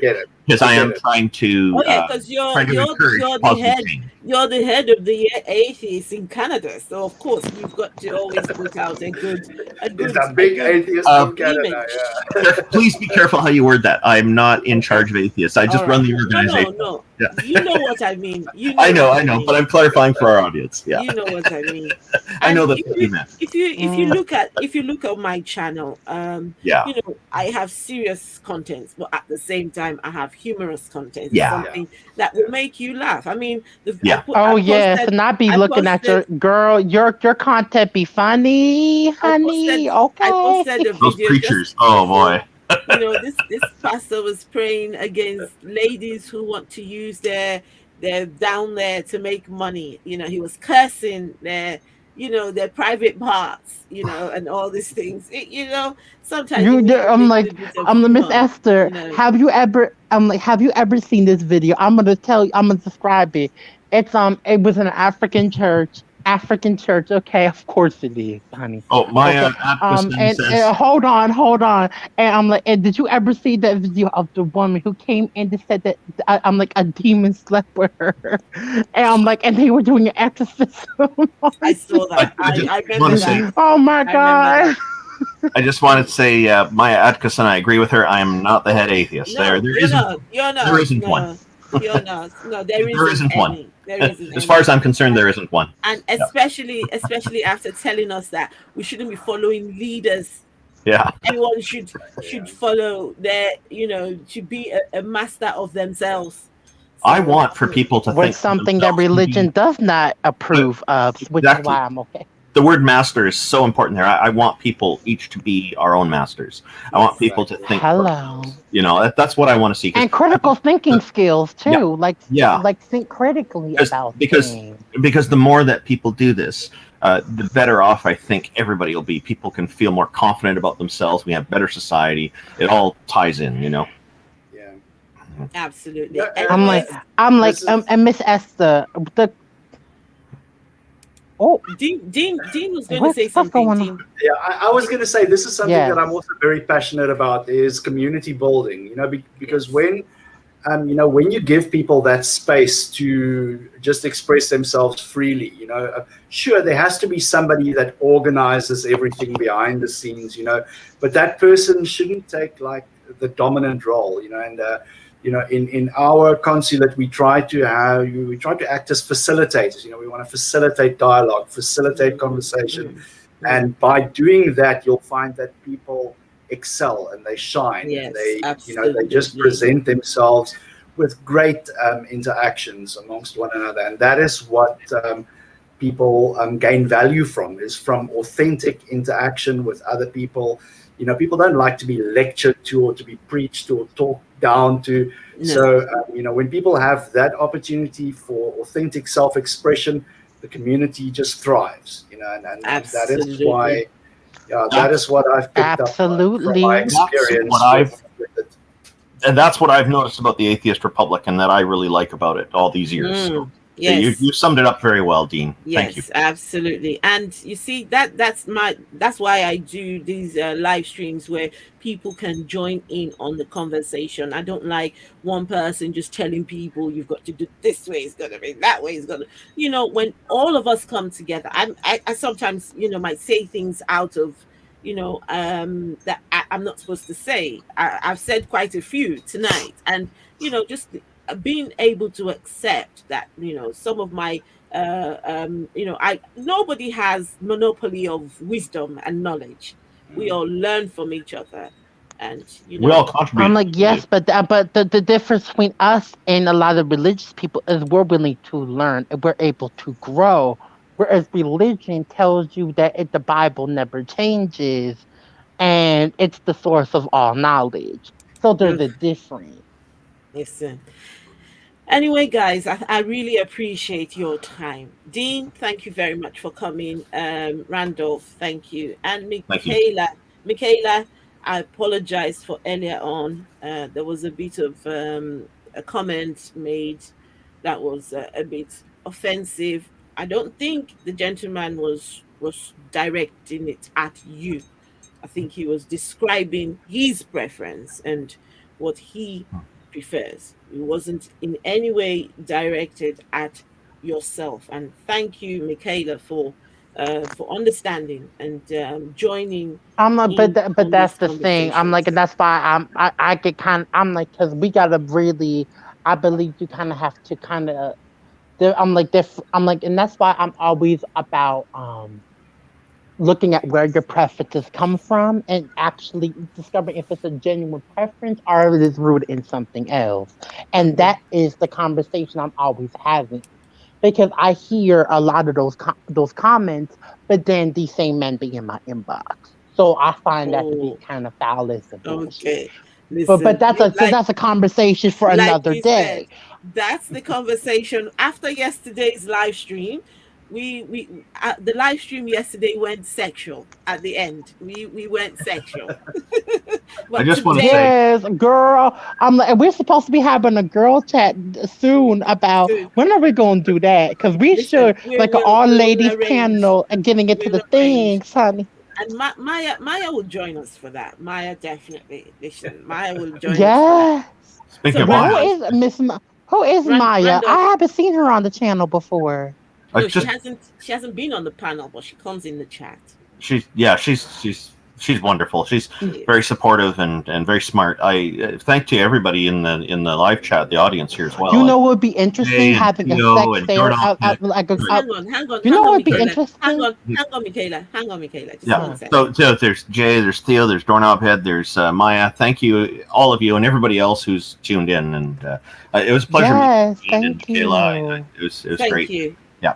Michaela, never I'm mind. like, Me and you will chat on Instagram, and then we can I'm like, come up with I'm like, something. would you? I'm like, actually, I kind of got blocked on Instagram for reading a transphobe, so I'm gonna have to make a new account.